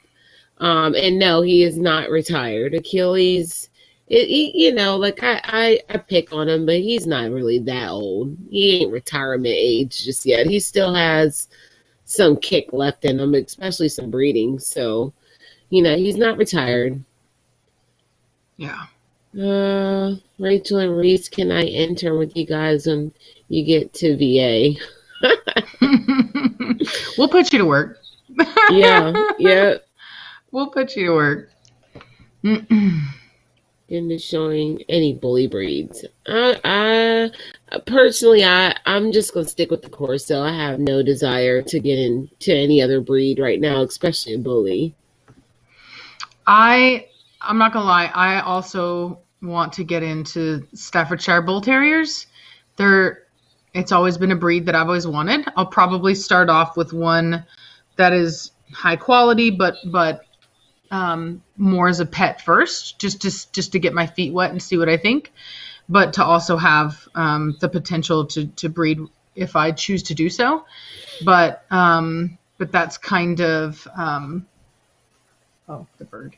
But that's kind of something I don't know if they're considered a bully breed. But I mean, you could say, but really, that's a hard one. yeah. That's a So hard one. I'm not really sure what the community considers a girl, Stretch oddly attack. enough, like, did you see how, like, I'm not gonna lie, part of me was kind of like confused whenever we went to Christina's house and they had that bully dog. And I was just kind of like, I was like, okay, I don't know how to feel about this. Yeah, But, you no, know, it's a bully whole dogs have thing though. taken People love over. them. Yeah, but they've taken over. They're a real thing. So, but I Um, couldn't do it personally. So, Let me see. No, I will not be showing. Well, Jade's already been at a dog show before. I did not champion Jade, because all this COVID stuff hit when I started getting her out, and then it's time for her to breed. So her offspring will probably be shown. Arya's offspring will probably be shown, but no, I have no desire to show Arya nor Jade right at this point. hmm Maybe before retirement. I don't know. I mean, I know what I have. Nobody has to tell yeah, me how good the structure is or isn't on those dogs. I see it with clarity. So as yeah, long as you can see your program for what it is, you don't have to necessarily show every dog in your program. yeah. I'll be introducing dogs that are true winners. There you go. I'll tell you what, I tell people all the time, like ribbons, dog shows, honestly, are for people that not okay. I'm not going to say that dog shows are strictly for people that can't see structure, but it is in a way. It's kind of like it is a way for people that can't see structure to feel that a dog is like legitimized, and or it used to be. It used to be that way. I will say that. Like back in the day, dog shows started off where the really hoity-toity people with their purebred dogs, which used to only be really rich people, showed off their absolute best dogs, right? They're best hunting dogs, Like male dogs. Like we're Yeah. just talking like this is a male dominated Yeah. sport that wealthy people did for Yeah. sure. And now it's And just yeah. So it's Yeah. something totally different now. I mean, there's a lot of politics involved. There are a lot of judges out there, unfortunately, that I don't, not that they can't see structure, but they don't know how to identify the correct traits for our breed. And that's Mhm. because we're so scattered. And so my personal opinion is that the ring for the Corsa specifically right now is not a good way to identify quality. Yeah. It's just like, it's not 100% reliable. You know what I mean? They can only tell you aesthetically what's right about the dog. I mean, the dog shows don't dictate if a dog is a proven good breeder, like it can throw itself or better consecutively, or even that it itself is a good dog. You know what I mean? Because there's so many people that I've seen in the community that can't see structure. They can't see a good dog. And so if the dog doesn't have ribbons, they just think the dog's not good. And they can't see that. And then and vice versa, they see a dog with ribbons and they think that dog is good, not realizing that in fact, there are a lot of dogs that have ribbons that win against dogs that are much nicer than them. And sometimes it's just bad judging. Sometimes it's that the judge has a preference for just a big dog or a male dog or what they personally like. Sometimes it's politics. And so you cannot, and I swear to you this, you cannot just assume that because a dog's a champion that it is a good dog, that it is a good representation of the breed. That is 100% false. It is not Yeah, true yeah. at all. You as the breeder has to be able to recognize the quality. Yeah. And the thing about the dog shows is it's the judge's responsibility to award what's best that's there. Right. And so it's just really just one of those things. Should we participate as breeders in dog shows? Absolutely, we should. But how should we go about it? My opinion is that we should only put the best out, because if the judges can only pick and choose what's best at the time, then I don't really see any value. It doesn't help us at all when you just throw mediocre dogs in the ring just because you want to title everything. Yeah. I think, and we're not going to get to a point with our breed where the judges are able to identify if we don't level up and bring that quality into the ring every time. Yeah. So, it's like either, I think that either people just don't care. They just want to throw everything in their kennel in there to say they did it and get ribbons, or they're just having a really hard time identifying what's correct. And let me just be very clear, there is no perfect dog. Yeah. And this is the fun of breeding, The fun of breeding is it's like an artistry. And we get to kind of, everybody doesn't view things the same way. Sure, we have a standard that we have to abide by, but at the end of the day, how we put our breedings together and what we pick and choose as being correct is unique to every individual that has a program. So I think we absolutely should participate, but I only think that breeders should truly select their best for the shows. I think so we have a true idea of what's going on in our breed. Yeah. I think a part of the problem that causes that is the fact that there is so much bullying in the breeding community. And so and people feel that they are in competition with their peers. And so what ends up happening is that what you get are these people that start to criticize, and they say, well, so-and-so doesn't show other dogs, or so-and-so is breeding a dog that's not proven. And in their eyes, a dog is proven if the dog is shown. And unfortunately, just because a dog won a champion or is a champion does not mean that it is going to produce good offspring. And so, no, it's no guarantee. Yeah. And so part of the issue is that the hostility within the breeding community needs to stop. The hostility from the kind of peanut gallery, people that my cat just fell off the counter. People that think and he literally fell on his butt. Like that's how clumsy he is. He's such a Garfield. You should have been Garfield. But when you see people, shaming people for not showing every single one of their dogs, you should understand that there is no value in that, because what ends up happening is that it produces this, like, it's not the same thing as, like, so for example, like health testing, right? Every dog should be health tested before they're bred. That is responsible breeding. But every dog doesn't need to show, because that's not what it's about. Like if you went to a car show, right? Think about this. If you went to a car show and there was a bunch of Civics and Camrys and,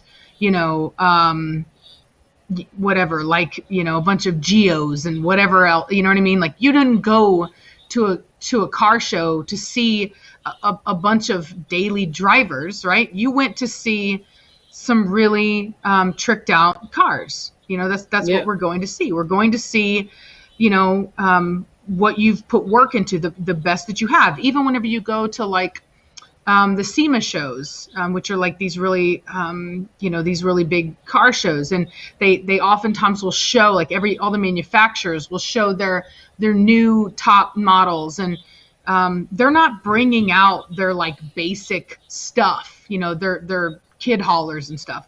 They're bringing the exciting stuff, the best that they have to offer. So Yep. why would at a dog show, which is literally serves the same purpose of showing off what your kennel has to offer, why are you bringing your Camrys?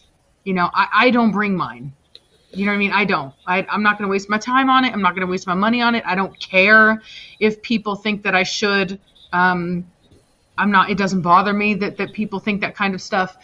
I show my best, right? I'm taking my stuff that really shows off what I have to offer. Yeah, what you're proud of. Yeah. Yeah. And Very, so very proud of. Yeah. exactly. And stuff that I think will deserve that, so that when I breed them, you know, like, because that's the thing, right? When a person, especially another breeder, sees a championship dog or grand championship dog, they are hoping that when they use that dog, they will also get champions and grand champions. They're looking for quality. It is supposed to identify quality. But if it's not quality, then they're not going to get quality, and so it isn't really worth that badge. You know what I mean? And so, And let me say this really quick. I'm sorry to cut you off. No, you're fine. Yeah. I just had a thought. You know what I mean?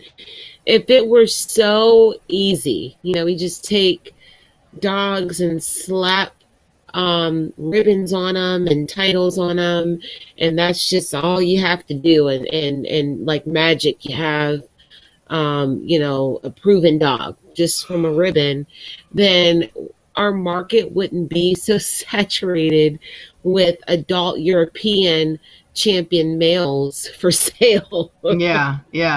You know what I mean? Yeah. Because if a dog is so nice and so proven, then why sell them? Yeah. Which, I mean, you do have breeders that they do that, and they do prove the male. They breed them with all their females, and then they can sell them. But I mean, in a very unusual way, we have a lot of males out there for sale that are adults. Yeah. Very, very young adults, mind you. Very much. When I see adult dogs for sale that are breeding age, that are very, very, very young breeding age, it really, I question it. I wonder why. And I think sometimes maybe they weren't as proven producers. Maybe they were proven in the ring and they were proven by their health scores, but they failed the mark producing. So what good are you to a program if you can't produce? Exactly. Yeah. You look good, you're healthy, but you can't produce. You're no good. You can even You're have no the good. pedigree. You can even have the pedigree. And vice versa.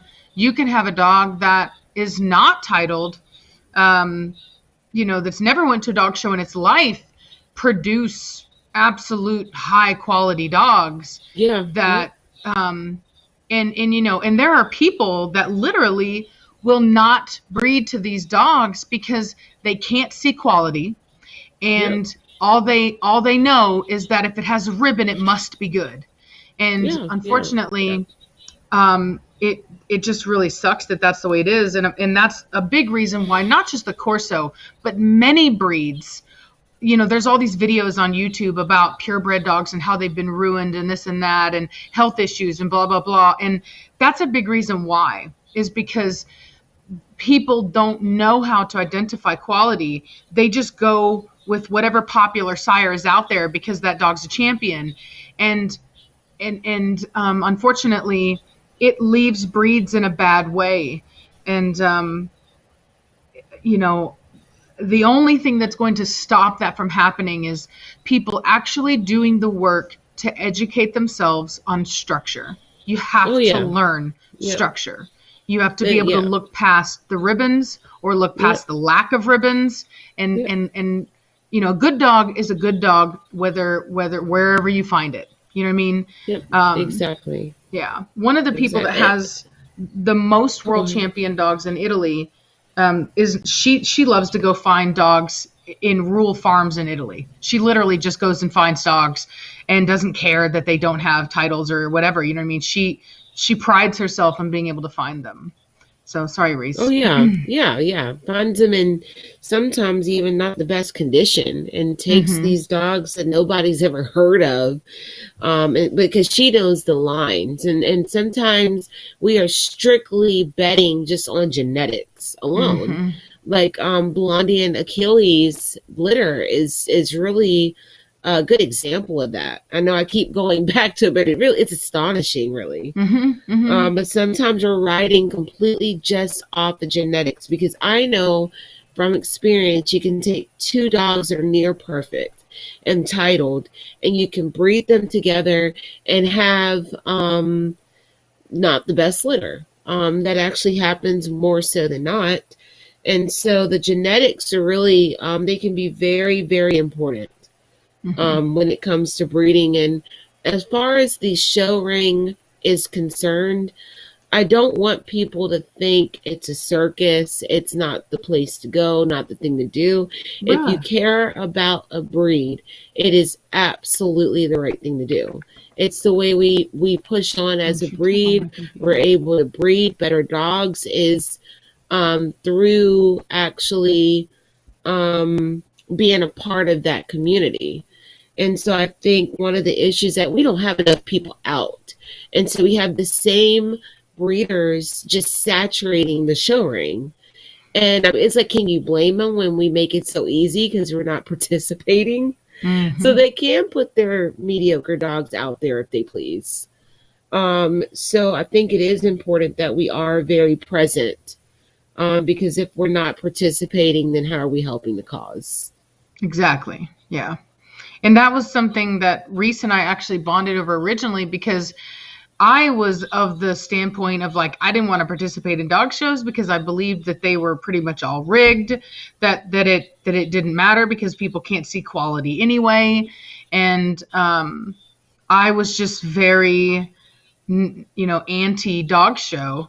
And then Reese really helped me to see that, while that may be true some of the time, ultimately, if you, as they say, you have to be the change that you want to see. If there is an issue, that's fine, but you can help fix it by setting a good example. And that's what Reese and I are trying to do. We are taking the best dogs that we can breed, and we are going to flood the market, the show, not market as in like puppy buyer market, but the show market with these dogs. That is our goal. Yeah. And that's what every breeder should want to do. They should want to absolutely breed the best and be competitive. Yes. I actually like healthy competition. I don't want to see my peers and fellow breeders out there just breeding just whatever and throwing it out there because they can.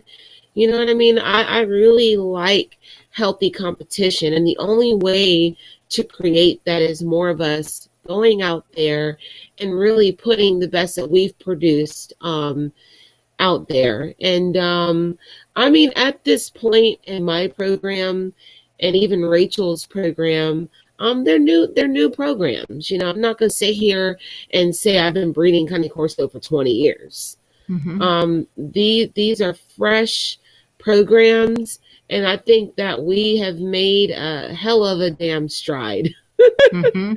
And we're producing some really nice dogs right now, and are going to be in the future. So, and it only gets better it's like a fine wine. Our programs are like fine wines, and we are really approaching greatness in a very fast, accelerated way. So.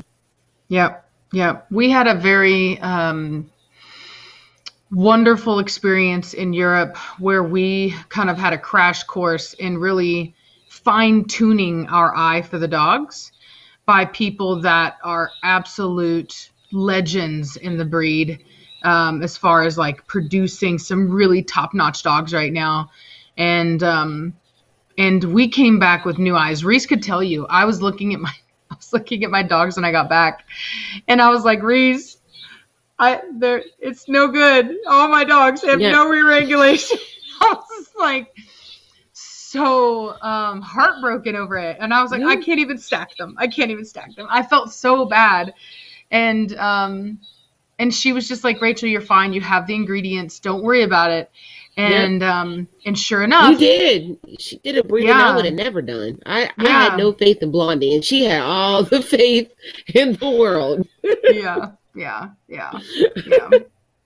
And I think that's important. Like it's important to take risks like that. You know what I mean? Like her head type is so extreme that, you know what I mean? Like it was a risk. And, I mean, people love her, so it wasn't like a risk as in placing the dogs, but it could have been wasted time for me on not being able to keep anything back, because that's ultimately my goal. But I knew that she was the only one. And it wasn't, as we've talked about, dogs typically do not throw themselves, they throw their genetics. And so,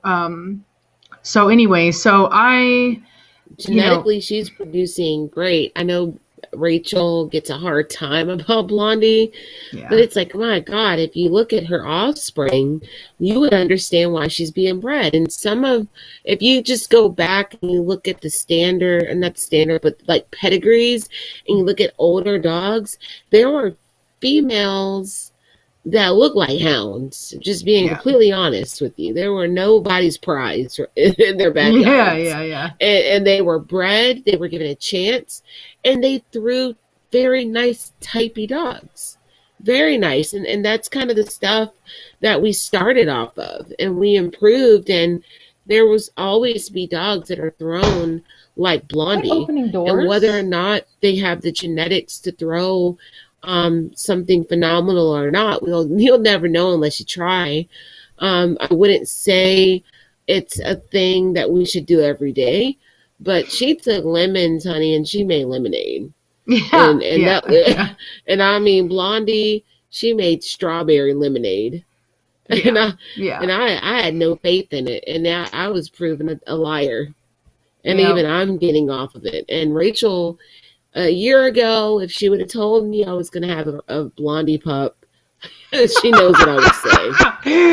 My God.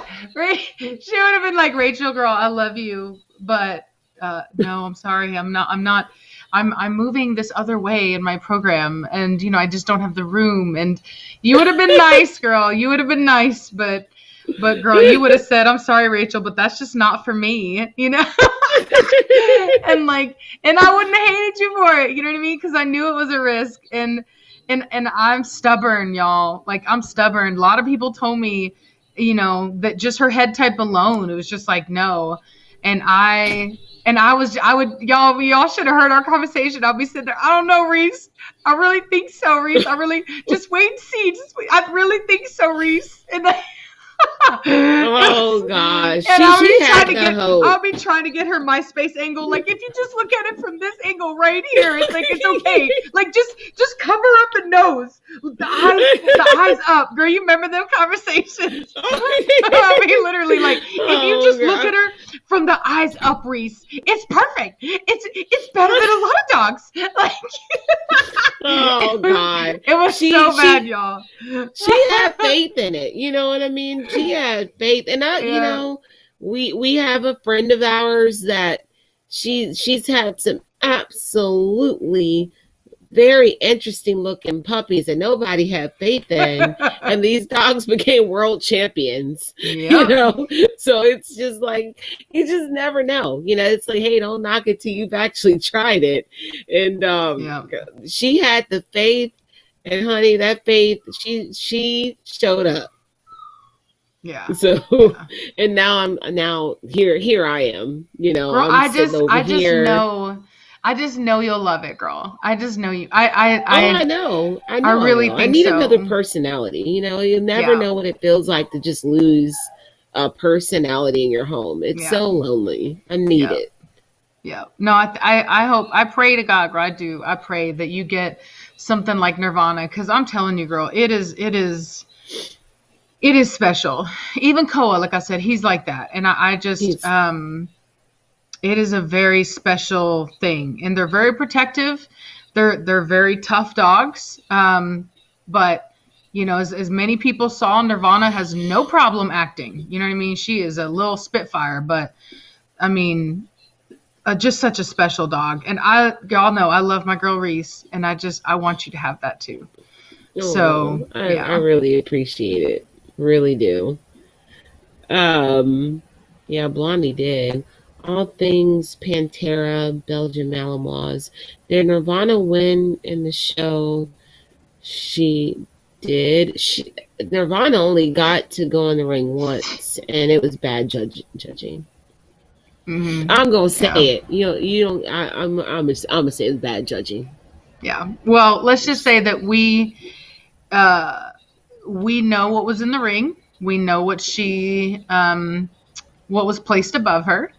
And all I'm saying is, if you know the standard and you look at her and you look at the other dogs, I'll be very interested to hear anybody say otherwise, and why.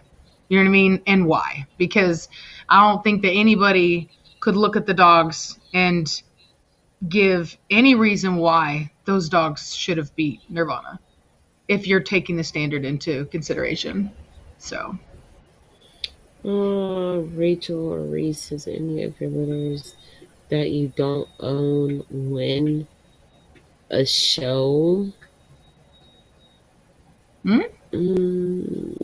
I guess they're asking, have you had any offspring that's been shown or like won at a show? Jade placed in a show, but I didn't push it any further just because everything kind of happened.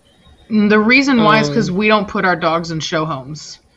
And this is why. In order to show a dog, you need to be able to.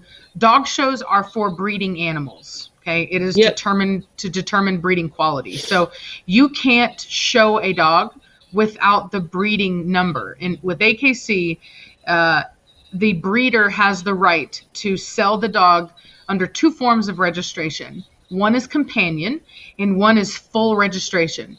Now, if you give full registration, there is a 3-digit number that you need to verify that dog was sold with full registration.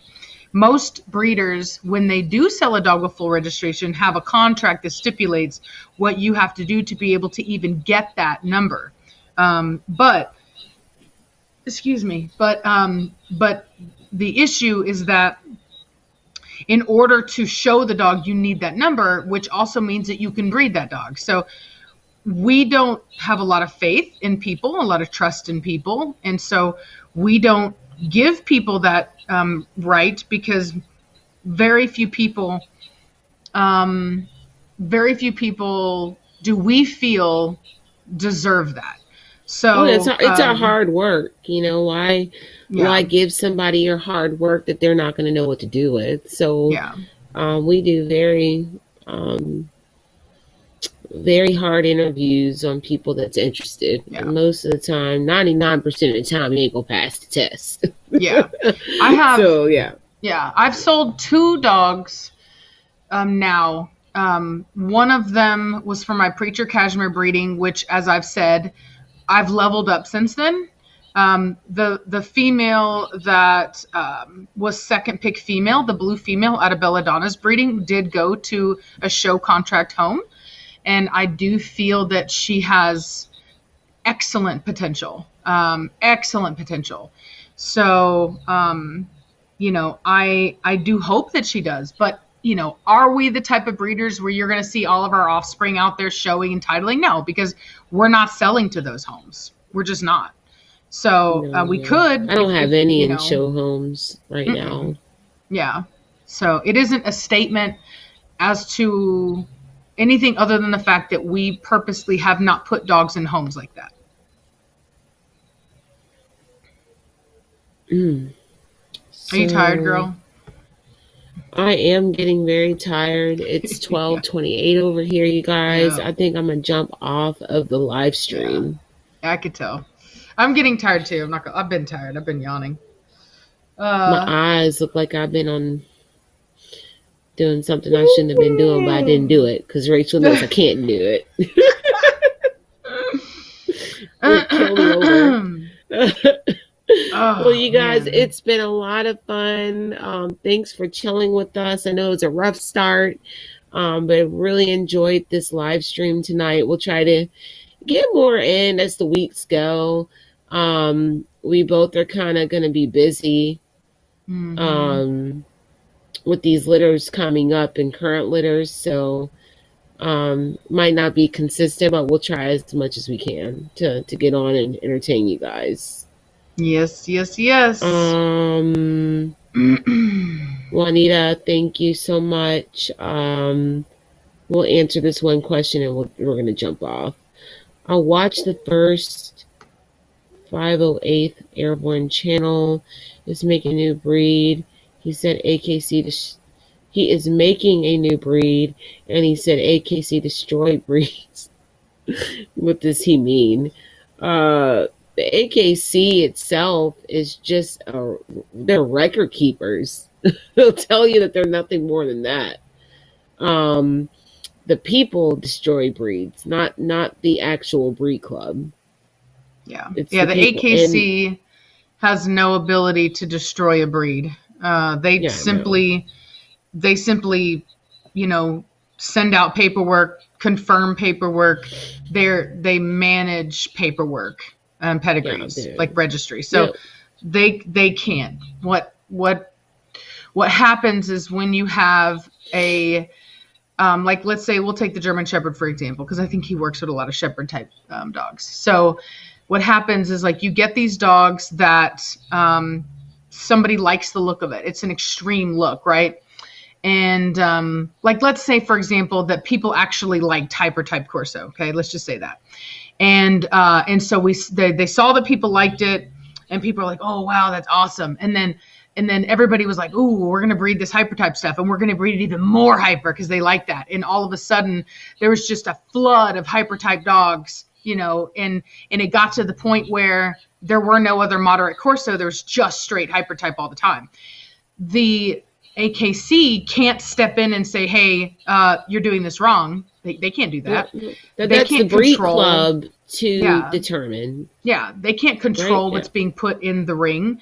Not even the breed club technically can. The only thing that the judges at AKC can do is look at the group of dogs that's been presented and choose the best dog, and in their eyes, the best dog. And if there is a prevalence of a certain type of dog, the judges themselves may think, oh, well, this is what it is. And they may move in that direction. It's happened to a lot of breeds, but it is the breeders themselves and the people who buy those dogs that's the problem. And somebody said inbreeding, like it's the people. It's the individual breeders that choose to do those breedings and produce those dogs that can't see the standard with clarity that ruin a breed. You have people that don't do any dog shows, and they individually, without any dog show, ruin the breed. Or somebody even breeders do. And that's breeders already a thing. Yeah, that's already a thing in our breed. There's a whole group of people that are not breeding to the standard. The dogs look nothing like the standard, and they don't show their dogs ever. You know what I mean? So you don't need dog shows to ruin a breed. And having said that, I don't have a problem with this individual. I don't watch their channel. But what I can tell you is that it takes a community to breed a breed, to create a breed and maintain a breed. One person cannot maintain a breed because they cannot maintain the genetic diversity necessary for, just because you take two dogs and put them together. It's a common misconception. A lot of people that's why there's so many different names for what we basically call band dogs, right? A band dog is a large Mastiff mix. Typically has a pit bullish type look to it, right? And there's so many people that are breeding these Merle ones. You have the American Mastiff, I think, or North American Mastiff, and then you have your bully dogs, and there's some other ones. And everybody wants the clout of having created a new breed. A breed is So it's not created in a first generation, a second. In fact, in cats, cats are a very good example of that. A cat, a hybrid, right, cannot be considered its own like breed until it's 5 generations in. Okay, 5 Yep. generations in of breeding within its own genetics. I'm talking 5 generations of that mix. So you can't bring in another German Shepherd and mix it into your breed. Then you start all over again. Now you have to do 5 generations of just that mix. So it would take a lot of dogs and a lot of genetic diversity for somebody to get 5 generations into their own breeding stock. You know what I mean? Imagine if I had all of my dogs right now, right? And I had to breed within 5 generations of my own crosses without using anybody's outside dogs. You know what I mean? That's literally what it is. So just because somebody takes two different breeds and puts them together and creates a litter of puppies, that doesn't make a breed. That makes a mutt, but it doesn't make a breed. A breed should breed true. So when you breed those animals, they should produce predictable results every time. If that's not what you're doing, then you can create a breed. I don't have a problem with somebody creating a breed. Whatever, fine, do what you want to do. That's how most breeds are started. They're created. They're consistently maintained, and this is like a very in-depth conversation that we can have next time. We'll jot it down, and we'll because it's more complicated. Like everybody just wants to blame one organization for all the problems of every breed. Unfortunately, that's not how it works. Right. So I think this is a really good topic for another, R&R. And Marissa's in here doing her little thing, not to create waves, but what you were saying, exactly what he's doing, that's fine. I'm not saying that that's not what he's doing. I did say that I don't watch his channel, so I would not know what he's doing. I am simply explaining the process of creating a breed. So if that's what he's doing, awesome. Glad to hear it. Clearly he's doing the right thing, and that's awesome. I'm just simply stating the process that is creating a breed. So and unless it's registered eventually with the AKC, it'll never be an official breed. So if he's doing it, maybe he'll get registered with the AKC in 20 years. We'll see. But it has to be. It's a lot that goes into it. Breeds are added in a way that it's a process. You have to prove that it's consistently being produced and documented by many generations. So, it's a process. We'll get into it. It's more complicated than just what you think and what you think you've seen. So that's how the Corso was added. It was a process. So, anyway, you guys, we're going to let you go. You have a good night. We will see you guys the next R&R. All right, guys, it's been good. Good night. Good night, y'all.